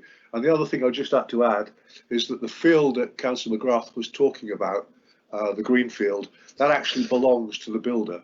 It doesn't belong to Broxtowe. That bit of that's not being built on still belongs to Mr. Westerman. So I thought I just could add those things. That'd be great. Thank you. Thank you very much. Thank you. Right, there's been a number of matters raised. Can I ask Mr. Dawson at this point to come back and answer as many of the queries as he can? Mr. Dawson. Thank you, Chair, and I agree. I'll try and answer as many as I can. There are several made there. The flood risk assessment was submitted when the application was submitted in January, and then there were various stormwater calculations carried out during the course of the year that supported the submission of the flood risk assessment. That's when it was carried out, and the submission was carried when it was actually put in. I'll deal with the flooding issues first. They seem to be the most prevalent and most sort of topical when coming on this application. Can I refer members to paragraphs 6.3.3 to 6.3.6 of the report? And there was various points raised, but the paragraphs there can be summarised in terms of the fact that any development that takes place on any housing site significant size needs to mimic the greenfield runoff rates that are already there, plus sort of 1 in 30 year and 1 100 year plus climate change storm events of 40% on site. And that's what the developers have been asked to do, and that's what they have done with what the measures they've suggested so far. It explains it in the next 3 or 4 paragraphs in terms of the fact that the scheme won't make the situation any worse, and has been accommodating the 1 in 30 year rainfall event and a 1 in 100 year plus climate change storm events, etc., etc. There's various measures suggested about the sewer tanks and other things carried on in those paragraphs, which explain it quite well. I think the point that's particularly relevant is that phase 1 of the scheme that went to the inspector carried out flood mitigation measures as well, and they were considered okay by the inspector at the time. So any flooding that's occurred since then, and I will stress I'm sympathetic if anyone gets flooded, but any flooding measures since then, they went to the inspectorate for phase 1, and the inspector at times said we are content that the flood risk measures proposed by Westerman for phase 1 are acceptable. A similar situation occurs here, and the virtual multi-authority meeting that took place, the EA actually said that the field farm did not cause the flooding. The last line actually says that whilst impact flooding is very distressing for those affected, the existing proposed development field farm has not caused increased flood risk off the site. I can't remember which council was that raised the point, but I think we need to be a bit careful that we've had no statutory consultees and no statutory objections to this from the experts. Clearly something's not failed. I think as Councillor Pringle talked about the tap being turned off and the plug then being pulled out of bath and it all disappeared. There's various pumps, but certainly just refer you to the fact that none of the bodies that we refer these issues to have objected to this application. I'm happy, if it's the member's choice, that this application is deferred or it's delayed or whatever, to go back to the agent and ask for further measures.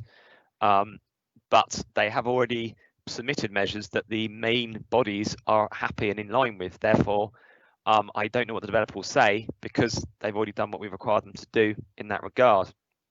Regard to the other issues, I've tried to write them down as best I can. As parking is one space, at least one space per dwelling, we consider that acceptable, so in the report. 6.5.7 talks about the net gain of the biodiversity issues across the site, and the fact that Nottingham Wildlife Trust is happy that there's a net gain in terms of the landscaping across the site. The landscaping scheme submitted, and that will be conditioned to ensure that that's established. The other point to mention is the hedgerow along Ilston Road will be maintained. It said on 6.5.7 hedgerow will be maintained besides Ilston Road, pavement beside the road, etc. So I think that point is covered. Bus routes are dealt with in 6.7.6, where it talks about the fact that the spine roads in the site would lend themselves to a bus route. What tends to happen now with bus routes is that the scheme has to be built first and then becomes viable for bus routes to supply it, rather than the other way around. The traffic regulation order is at the access only. It's for visibility purposes in terms of on the Long Ilkeston Road. The footpath was realigned to the routes that apparently people walk along anyway. And one of the footpaths on the site, people walk along a slightly different route, and that was realigned, and that was under the previous planning permission on that point. What else is there? The landscape condition I've mentioned, whereby the landscape issues like the field and the corner and other trees on site will be covered. Open space, this is dealt with the section 106, or the sort of planning contributions towards this site, will be dealt with as were considered as part of the phase 1 scheme and the 450 for the outline. However, I think I'm saying it's 850k. Just check the reports. Yes, £850,212 was agreed at outline for the open space on the report, and that's prior to the practical completion of the 100th, the 200th and 400th dwelling. I'd imagine the open space contributions should be spent on the park next to the site, or could be spent in it, but certainly there's a significant amount of money coming from the site will be go towards the open space, which, as you're aware, can be used for swings and neeps and leaps and similar. But that is basically considered in the section 106. I think that was all the points that were raised. I hope I've covered all of them. As I said, I'm aware of all the issues raised and hope the report covers them. But we just need to be a bit conscious of what the council said about the fact that they've already met the key statutees in terms of the flooding. Thank you, Chair. Right, thank you very much. I know that Councillor Carr and Councillor McRae want to ask follow-up questions, but if I can just ask first, can I just confirm then about the hedgerow that it is no longer proposed, or it's not proposed, to take out the hedgerow that runs along Ilkeston Road? That hedgerow is staying, is that correct? Sorry, I was on mute. Yes, it looks like it says the hedgerow along Ilkeston, we're hedgerow along Ilkeston Road. I'll confirm that point, but I think it's on 6.5.7, where it says a hedgerow will be maintained beside Ilkeston Road with pavement beside the road. Now, I'm not clear whether that's the hedgerow be maintained or whether they replace what's there. I can get clarity on that point in the landscaping scheme. I would have thought if there's a hedgerow already there, they'll put the cycle path alongside it. But, yeah. So that's what I would imagine will happen, but I'll get clarity on that point. Right, thank you very much. Councillor Carr, then Councillor McRae, then Councillor Pringle. Yeah, just if I can ask a question, Chair, and then come back after the answer. Right, Mr. Dawson, can you confirm to me that if we defer this application to actually consult with the statutory consultees with regards to the flooding again, that they're likely to come back with exactly the same response that they've come back to before? And would it not, if I can ask that question to start with, if that's okay, Mr. Chair? Yes, please do. Yeah, thanks. And Ryan, do you want to deal with that, and then Councillor Carr can come back in? Of course I can. To go back to your question, Councillor Watts, apparently the hedge will be taken out and replanted. I've just been reminded of, so I was incorrect on that. So apparently the hedges are taken out and replanted, so there's no clarity on that point. Apparently to do the visibility works and the issues along the main road is one that needs to happen. Sorry, Councillor Carr. Yeah, I would imagine that would be the case. Usually speaking, the applicants are required to submit significant flood risk assessments, drainage assessments, etc., and then submit them to the we submit them to us, we submit them to the LFA or the EA as is relevant, and then it comes back to us. I would imagine if we asked them for again to resubmit this information, they'd come back with exactly the same response. They're okay, because I don't think anything significant's changed.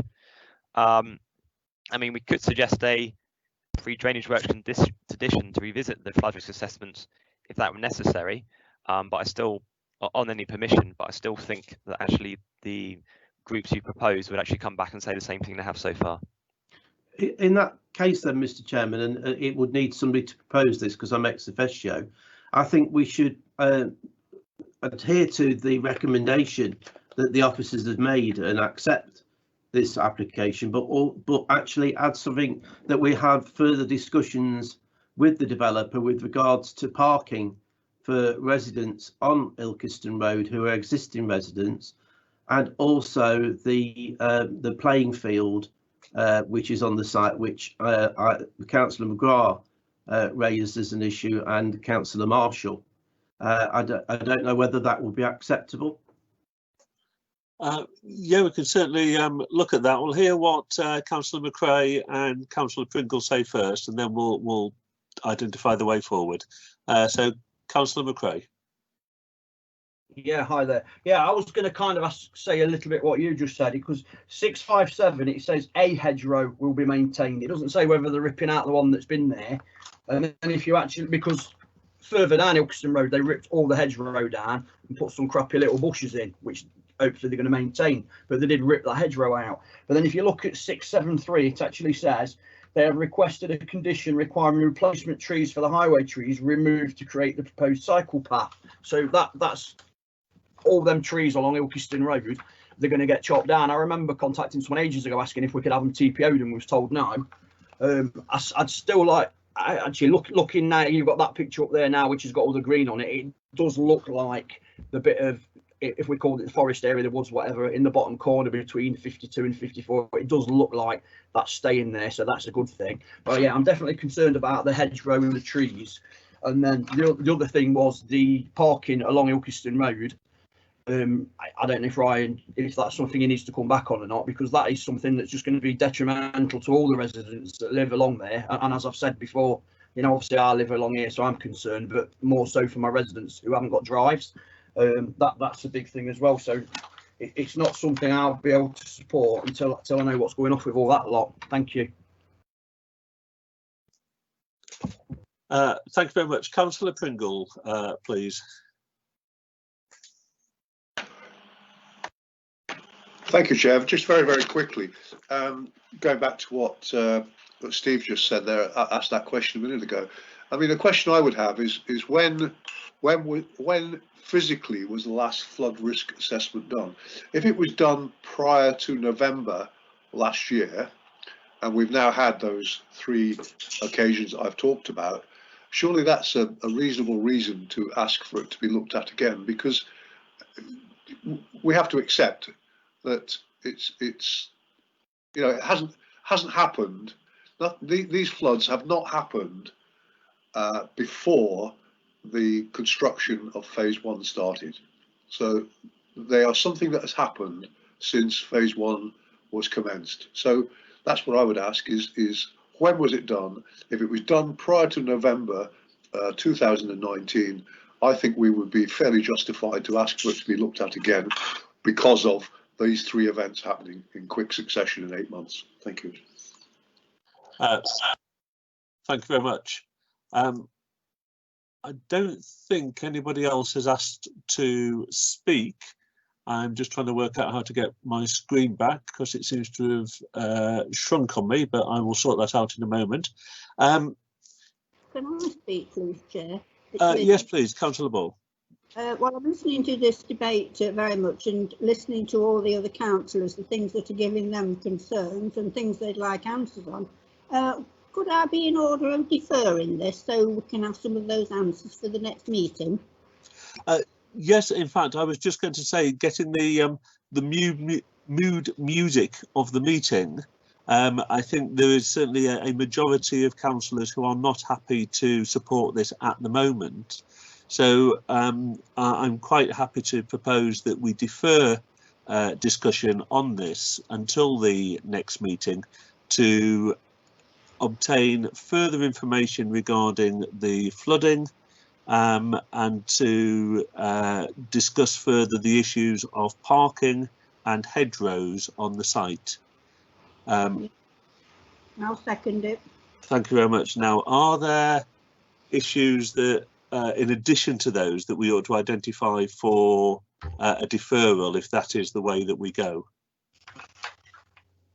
Can I just say, Mr. Chairman, I think what Councillor Ball has proposed is a sensible way forward.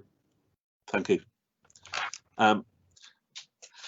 Now, for some reason, I know again I've got people wanting to comment, but I'm getting nothing on my chat. I think Councillor Grindell, I saw name come up. Do you want to speak, Councillor Grindell? Oh, it's come back. Yeah. Councillor Grindell, please. Thank you, Chair. Yes, this is a sensible move to make, I think, tonight, obviously by the mood of members. There are things, as you said, the parking, and quite a few other areas that we have spoken about, and I'm sure that Mr. Dawson has got a list there. It's the only way to go at this time. We do have to protect residents from the situation that we seem to be in, and I hope that when this comes back that we can get it sorted. Thank you. Thank you very much. Right, well, it's been moved and seconded then that we defer this to a future meeting. And so can I ask Kat to take us through the vote on that, please? Of course. So, voting for a deferral. If I can have your vote, Councillor Bagshaw. For. Thank you. And Lydia Ball. For. Councillor Grindell. For. Councillor Cullen. For. Councillor Handley. For. Councillor Jackson. Councillor McRae. For. Councillor McGrath. For. Councillor Marshall. For. Councillor Owen. For. Councillor Pringle. For. Councillor Watts. For. Councillor Willimott. For. Thank you. The motion's carried. Thank you very much. Thank you. So we will be coming back to that again in the future, hopefully not going over all of the ground, but with some answers to those questions.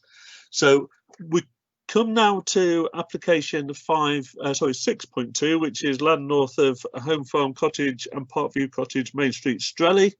There are two applications relating to this property, 6.2 and 6.3. Because we can only have one motion going at once, we'll have to take them separately, but I would hope we can deal with most of the discussion in relation to the first application and not be then repeating ourselves when we come to the second application.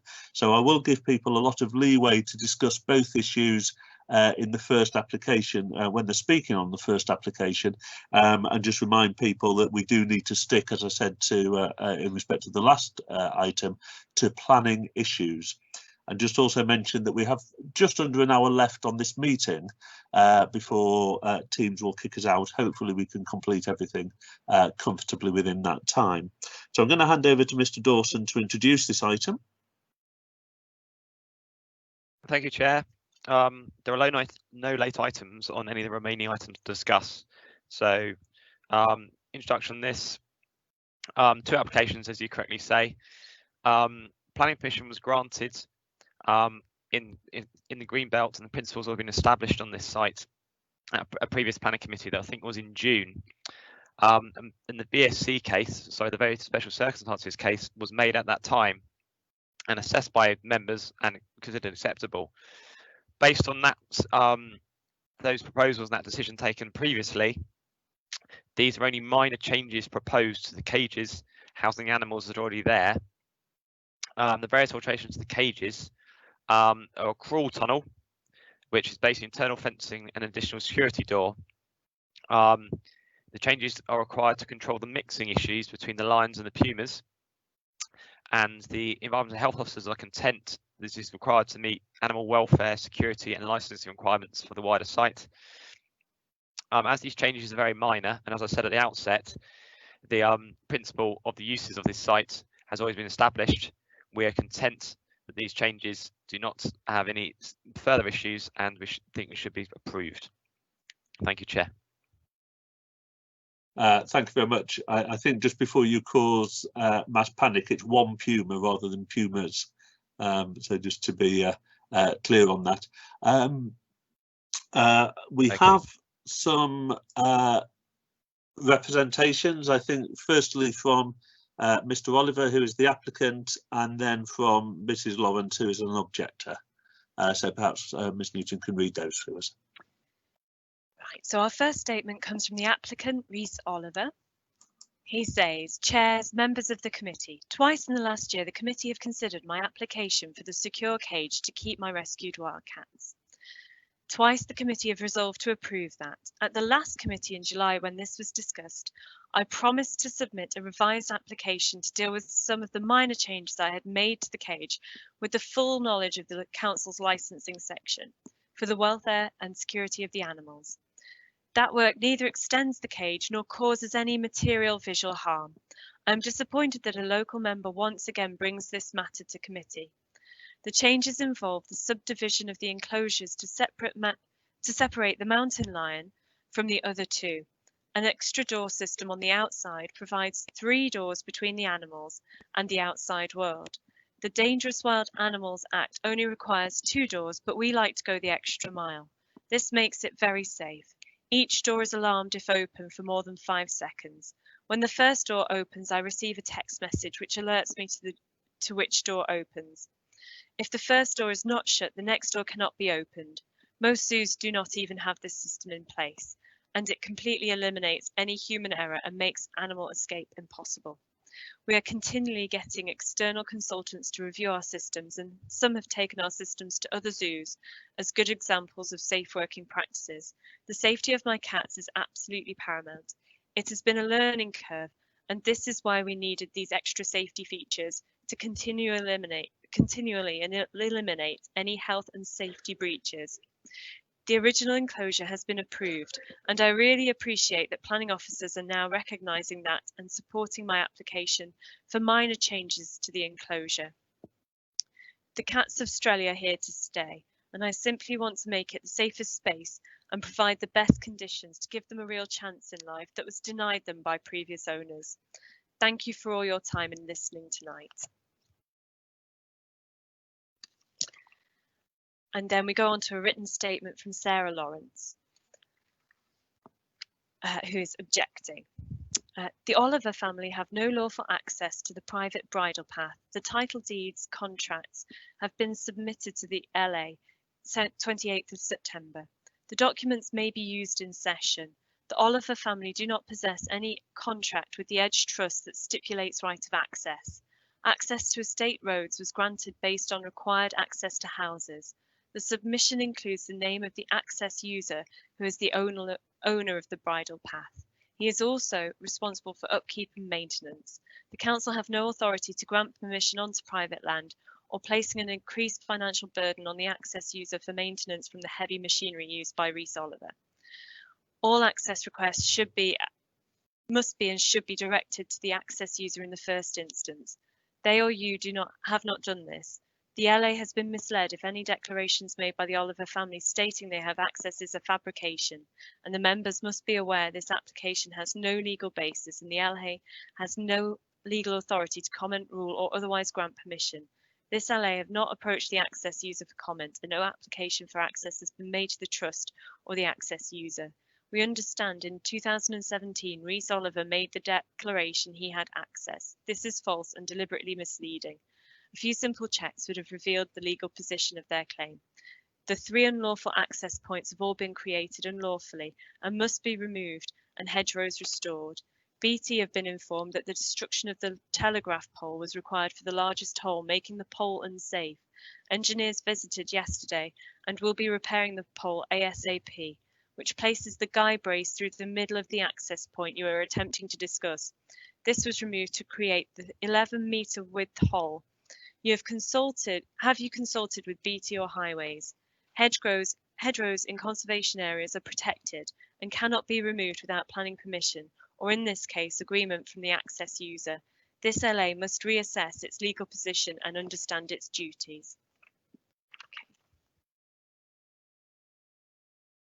And that's all from the submissions. Over to you, Chair. Thank you very much. I'm going to move the recommendation in a moment, but before I do that, I'm going to ask Mr. Ailey to come in, because obviously Mrs. Lawrence's letter contains a number of statements of law. So I'd like him to just address the council on those, if he would, about what the council can and can't do. So Mr. Ailey, could you pick up on those points at this point? Thank you, Chairman. A number of those issues are, of course, highways access issues or highways issues in terms of rights of way, referring to a bridle path. Now, the relevant authority for a bridle path would be the Highways Authority. I'm going to second guess Mr. Dawson and say that the Highways Authority will have been consulted in the normal way in relation to this application. If they had any objections, they would most certainly have drawn those to our attention. And he's nodding, and that's quite encouraging for me. So on that basis, I think we have to accept the position of the Highway Authority. There are other aspects that they're talking about, because of course when you're dealing with a bridle path, it may well be that this has ownership rights and easements and rights of way which are of a private nature. Now, when we get into that sort of situation, that's a private matter for the owner in this relevant case to assert their rights with the adjoining owner, in this case the Olivers. That's actually not a planning matter, and that's a private right issue.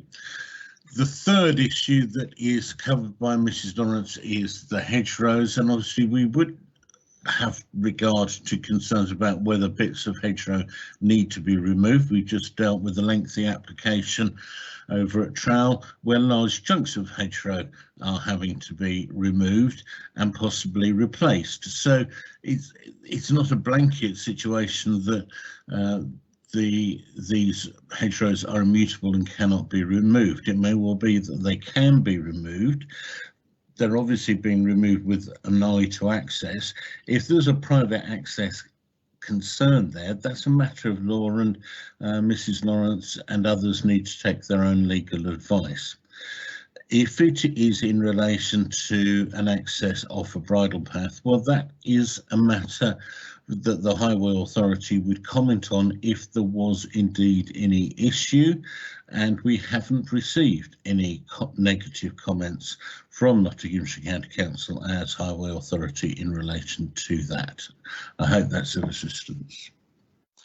Thank you very much. And can I just check with Ms Newton, do we have another letter from Mrs Lawrence for the next application?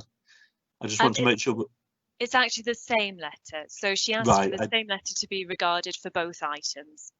Fine, thank you. I just wanted to make sure we weren't going to get confused between two different letters. Thank you very much. There is a second letter for Mr Oliver, but not for Mrs Lawrence. Right, thank you very much. Thank you. Well, I shall move the recommendation, which is on page 83. I'll second that, Chair. Thank you very much. And this then opens it up for debate. This matter is at the committee at the request of Councillor Owen. So I'll ask Councillor Owen if you would like to speak first. Yes, thank you, Chairman. As one of the two local members for Nuttall East and Strelly, I have asked for this application to come to the Planning Committee to give the residents of Strelly the opportunity yet again to voice their objections to what is going on in that area of Strelly. And despite the fog of fear that hangs over Strelly, you can see that they have been only too prepared to respond appropriately. I note yet again that this is a retrospective planning application. A retrospective planning application that we are told is required for safety purposes. I am sick and tired of retrospective planning applications in general terms, but I'm certainly sick and tired of retrospective planning applications from this applicant coming into the department and then coming to the committee. It's treating this committee with contempt and the complete disregard to the normal processes of democracy.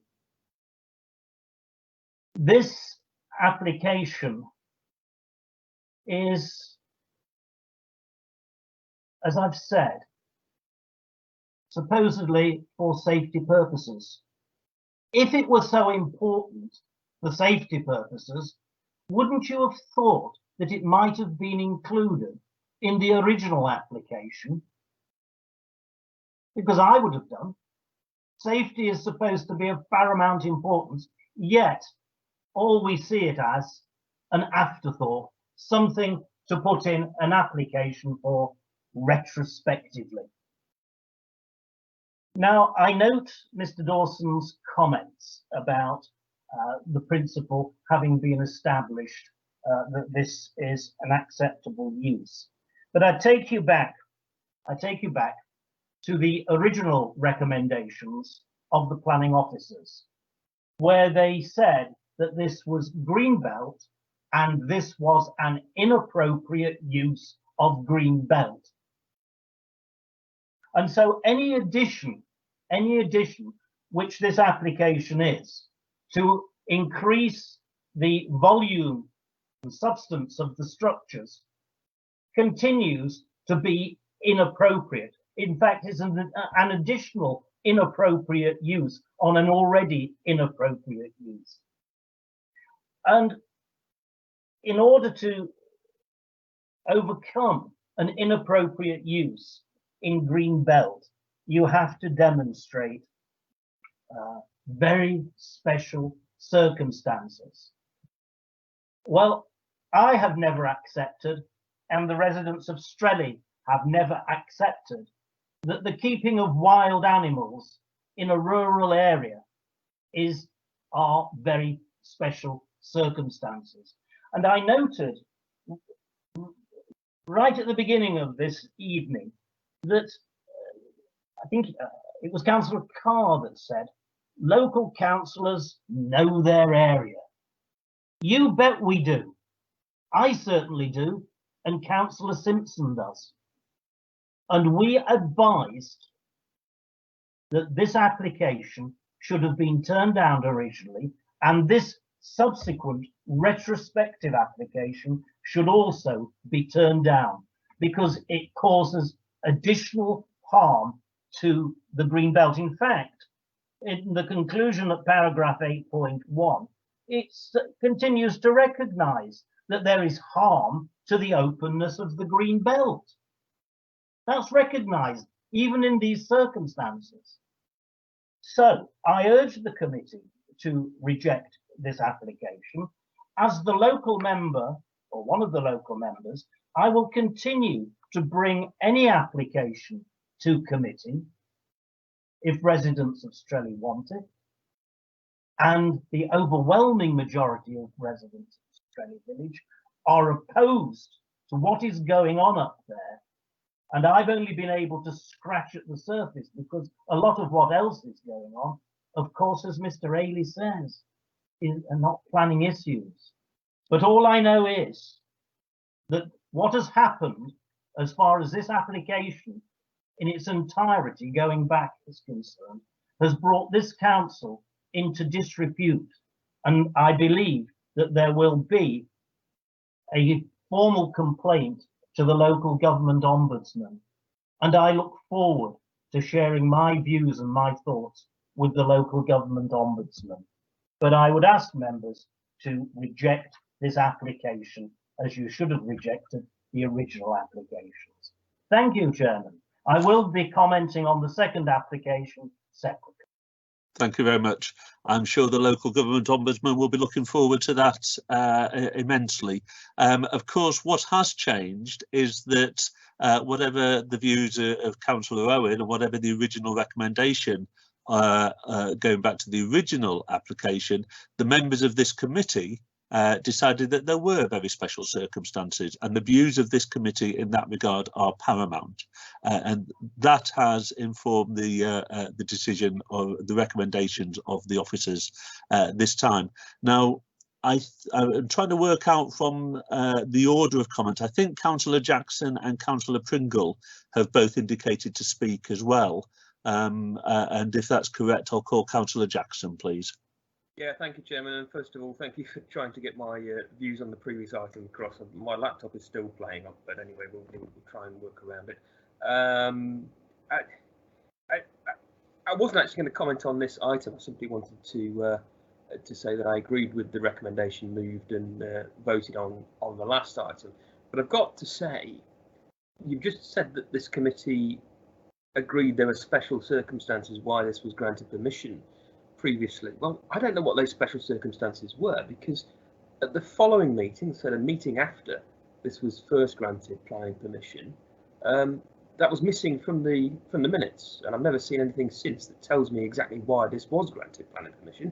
There was something mumbled at the time about you couldn't actually see it from the road, which to me, if that was the only reason it was granted permission, sets a very alarming precedent for future planning applications on greenbelt land, because there are lots of places where it can't be seen from a road, but we still wouldn't want to see things built on the greenbelt.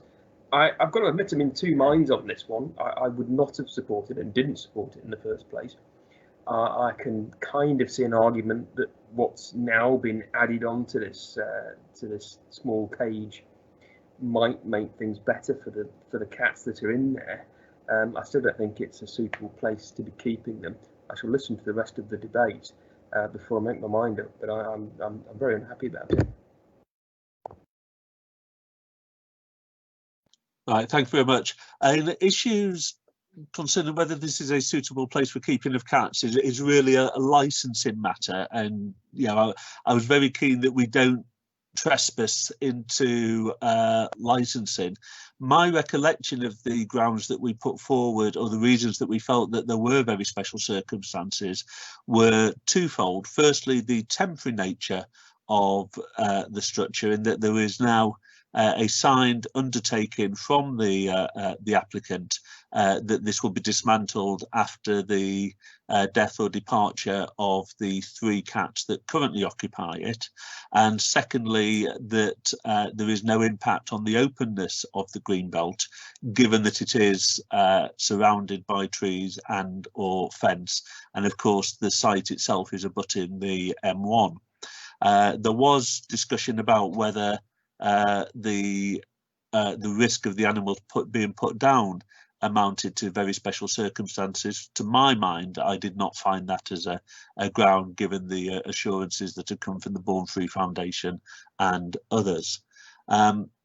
Councillor Pringle indicated to speak next, then I think Councillor Carr, Councillor Ball and Councillor Grindell, in that order. Thank you. So Councillor Pringle. Thank you, Chair. Just a very quick thing, and you probably say I'm being a very picky here, but if you look at the block plan on page 86, what I'm reading in the block plan is that the pumas go into the lion's den, and the lions go into the puma's den. So there's something not quite right with the block plan there. I mean, as I say, it's very picky to pick that up, but it's just one of those things. I'm a bit pedantic about things like that, so just making a quick point, that's all. Thank you very much. I think you're absolutely right in that something's been mislabeled. My understanding is that the northern part looking at that plan, the top part looking at that plan, is actually the puma enclosure, and the bottom part is the lion enclosure. So where it says puma enclosure, that's actually in the wrong place. That should be up at the top. Thank you very much. Councillor Carr, I think, was next. Actually, Mr. Chairman, can I defer what I want to say until later, please? Yes, certainly. Councillor Ball, then, please. Oh, You're still on mute at the moment, Lydia. I'm sorry, I think this hand that appears in the screen's got a mind of its own. Yeah, I noticed that when Mr. Oliver's letter, he kept talking about zoos, and I'm thinking, is that what he wants up there, a zoo? Because I'll tell you something, local people go up there to look over the hedges and fences to see these lions and pumas. That's what's happening, and I really don't think that, you know, if it's going to have added traffic up to Strelly, it's not really a very good idea. And I have to say that originally I did vote against this, and I think I'll be sticking with it. Thank you. Thank you very much. Yeah, there isn't an application for a zoo. I'll happily say I would. Yeah, there are no circumstances where I would support a zoo being up there. Thank you very much. Councillor Grindal next. Thank you, Chair. Well, actually, looking at the application, I quite understand. Looking at the diagram in front of you, where there only one gate can be opened at a time, and they have certainly got security to be brought up to date, which is absolutely brilliant, safeguarding the staff and the public, obviously. Secondly, I think the fence is needed, and I shall be voting for this. Thanks, Chair. Thank you very much. Councillor Carr, then, please. Thank you, Chair. I have to say, I think discussing this all again is a bit of a waste of time. Certainly, 6.3 equestrian activities are actually permitted development in the Greenbelt. So I don't even understand why we're discussing that and why it couldn't be left to officers' discretion. I don't know, but you know, we come to our own conclusions on that one. With regards to the crawler tunnel and the secure access, as the applicant said in his letter, this is actually an extra security device. He only has to have 2 doors, but to make it even safer, he has put in a 3rd door. Whether you agree with animals being kept in captivity or not, that is not what our decision is here. This has been given a licence by this council. The original cage has planning permission, whether you agreed with it or not, it's been given planning permission. And I really do think that we should move on from this. And just as a final note, we keep being told that the vast majority of people in Strelly are against that. I know that that is not the case. There are many, many people in Strelly who aren't in the slightest bit bothered about this. Thank you.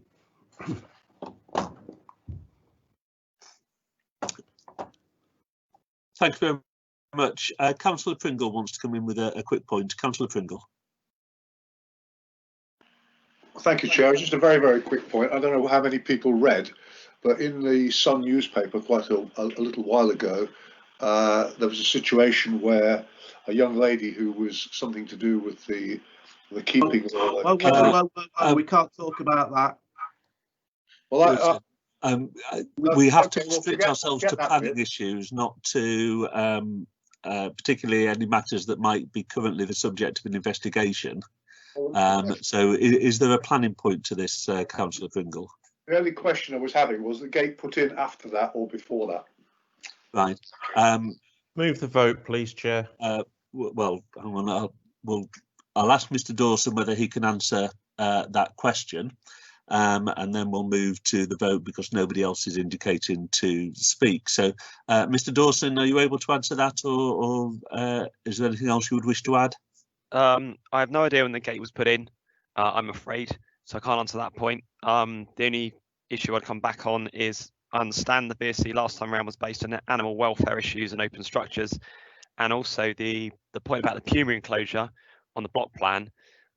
It's my understanding the lion bit is the bigger bit and the puma bit's the top bit, and the puma enclosure is just text that's left on there from an earlier scheme, as in the overall building is a puma enclosure, and therefore the top bit's for the puma and the bottom bit's for lion, just for clarity. That's all. Thank you. Right. Thank you very much. Okay. Well, it's been moved and seconded, so we will go to the vote, please. Kat, could you take us through the vote? Lovely. Councillor Can I call for a Bagshaw. recorded vote, Chairman, please? Yes, certainly. So is that seconded? Yes, I second that. Lovely. So could we have Councillor Bagshaw, please? For. Councillor Ball, please. Against. Thank you. Councillor Grindell. For. Thank you. Councillor Cullen. For. Thank you. Councillor Handley. Against. Thank you. Councillor Jackson. Against. Thank you. Councillor McRae. For. Thank you. Councillor McGrath. For. Thank you. Councillor Marshall. For. Thank you. Councillor Owen. Against. Thank you. Councillor Pringle. Against. Thank you. Councillor Watts. For. Thank you. Councillor Willimott. Against. Thank you. So that's 1, 2, 3, 4, 6, 7, 4, 2, 3, 4, 5, 6 against. Thank The you. So motion that is carried. passed. Thank you. Thank you. We'll move on then to item 6.3. Years of habit of calling it item 5, but it's not. It's item 6 tonight, which is to erect the 1.6 metre high field gates. Mr. Dawson, anything to add on this? Yes, thank you, Chair. Just that I do think this is slightly different to the previous application discussion, because this is just a field gate for equestrian use. The equestrian use is considered acceptable in the green belt, and the gate allows further security to this use. We don't consider any of the openness and the appropriate development location is actually affected by this application with the gate that's proposed.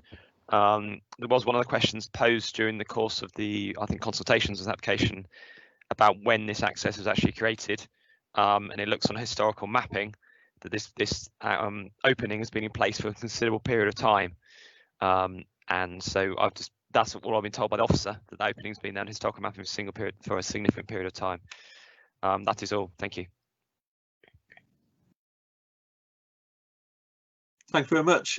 We have another letter from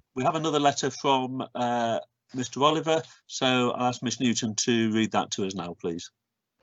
Okay, so this is a statement from Rhys Oliver, the applicant. So, Chair, members of the committee, I am disappointed that a local member once again has called an application of mine to committee a simple field gate. This feels like harassment. I have been living at Home Farm for over 20 years, when the house was purchased together with the land north of Home Farm Cottage. There has always been an opening or gateway onto the bridle path, a highway for planning purposes, for as long as we have owned the field. Regardless of claims by any objectors, there is a right of access as a consequence. In 2011, planning permission was granted for a menage. The gateway opening was later widened by the removal of a hedge. It didn't require a planning permission to allow turning space for my horse boxes, and the original gate removed. In recent years, attempts to install a more secure gate have been refused bizarrely on greenbelt grounds, when all I have sought to do is secure my property. There are plenty of other examples in Australia of high gate enclosures. The current application is now for a simple agricultural style gate, which, while not ideal, does provide at least some security. The lack of a gate in recent years has left the site vulnerable for people getting access to my animals and property. Very recently, someone broke in and let out our horses and one of our other animals. Not, I hasten to add, the wildcats, which have had extra security measures previously discussed tonight. We've had vandalism to our horse boxes, and one was recently set on fire as someone was able to simply walk onto the site. We had £10,000 worth of stainless steel stolen, which was to help construct our stables. A trailer was stolen and attempts have been made to steal a horse. I have suffered random trespassing, people pulling in and turning around and using it as a car park. The list goes on. All I am asking for is a simple gate to keep my property 100% safe so that I can sleep at night knowing that I have security measures in place to protect the site. Thank you all for your time and listening tonight. Rhys Oliver. Thank you very much. And given that Mrs. Lawrence asked for her letter to apply to both, can I just ask you to reread her letter, please? No problem at all. So, Ms. Lawrence's statement is, the Oliver family have no lawful access to the bridle path. The title deeds contracts have been submitted to the local authority 28th of September. The documents may be used in session. The Oliver family do not possess any contract with the Edge Trust that stipulates right of access. Access to estate roads was granted based on access to houses. The submission includes the name of the access user, who is the owner of the bridle path. He is also responsible for upkeep and maintenance. The council have no authority to grant permission onto private land or placing an increased financial burden on the access user for more maintenance from the heavy machinery used by Mr. Oliver. All access requests must be and should be directed to the access user in the first instance. They or you have not done this. The LA has been misled if any declarations made by the Oliver family stating that they have access is a fabrication, and the members must be aware that this application has no legal basis and the LA has no authority to comment, rule or otherwise grant permission. This LA have not approached the access user for comment, and no application for access has been made to the trust or the access user. We understand in 2017, Rhys Oliver made a declaration he had access. This is false and deliberately misleading.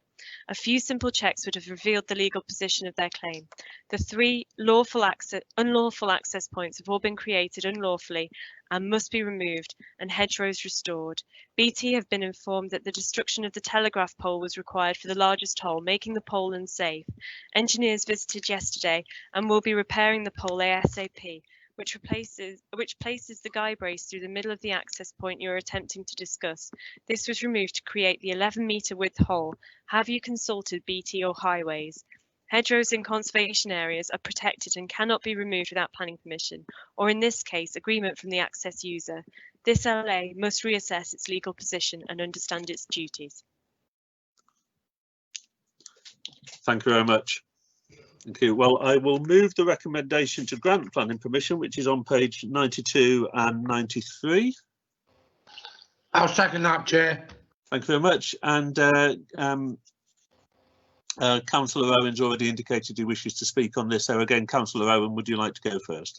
Yes, thank you, Chairman. I would, and I re-emphasise that I've asked for this particular application to come to committee so that residents of Strelly are able to express their views. And it's interesting, in the light of what Councillor Carr says, that not one resident of Strelly Village has actually written in support of what's been going on up there, and not one of them has contacted myself or Councillor Simpson.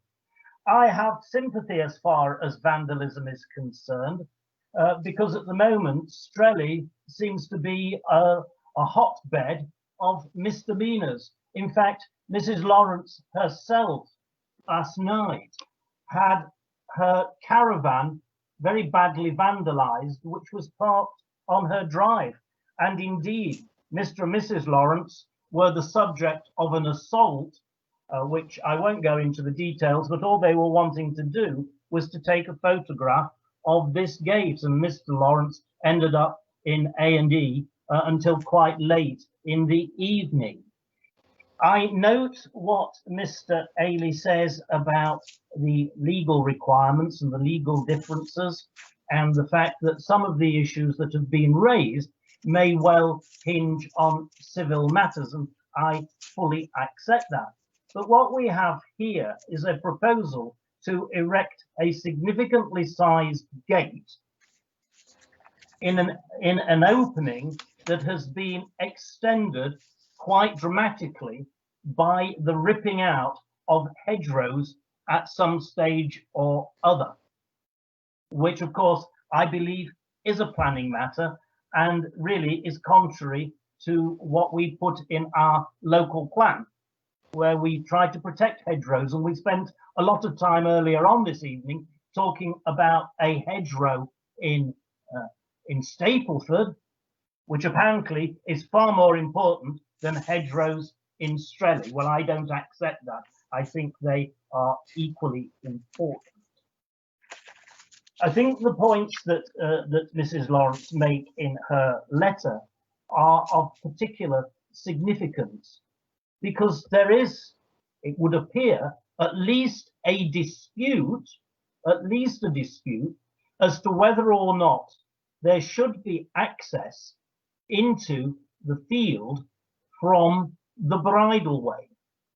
Now, Mr. Ailey talked about the Highway Authority. Well, bridleways and footpaths come under the Rights of Way team at County Hall, not the Highway Authority. So at least there should be a deferment on this application to establish the true facts as far as who has the access, who owns the access, and who can grant access rights, if those are to be granted, and I suspect they would not be. Because what you're doing by approving, or if you do approve this application, is to actually justify something that potentially is contrary to civil law. That's what you would be doing. You would be justifying it by saying, yes, it's quite acceptable, although you have no rights, according to what Mrs. Lawrence says, and the deed holder contends, and I don't know as far as that is concerned, but that needs to be resolved before we grant any structures on that site which are in Greenbelt. And you've already heard that a number of gates that that the applicant wished to erect were rejected by officers. They were rejected by officers.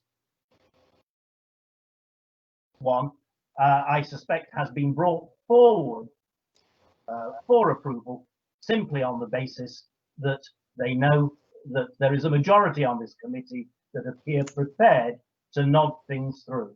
Well, I am not of that ilk. I am prepared to give the residents of Strelly an opportunity to voice their objections, and that is their democratic right, and it is my democratic right. This application should be rejected yet again, because we've had assurances before from the applicant.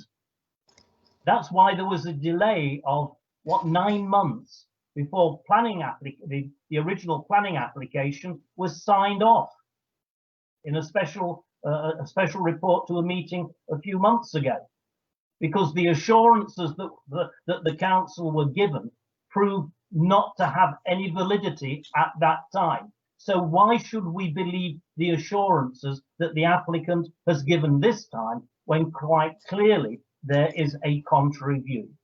So in order to try and preserve a crumb of credibility for this committee and Broxtowe Borough Council, I urge you to reject the application. Thank you, Chairman.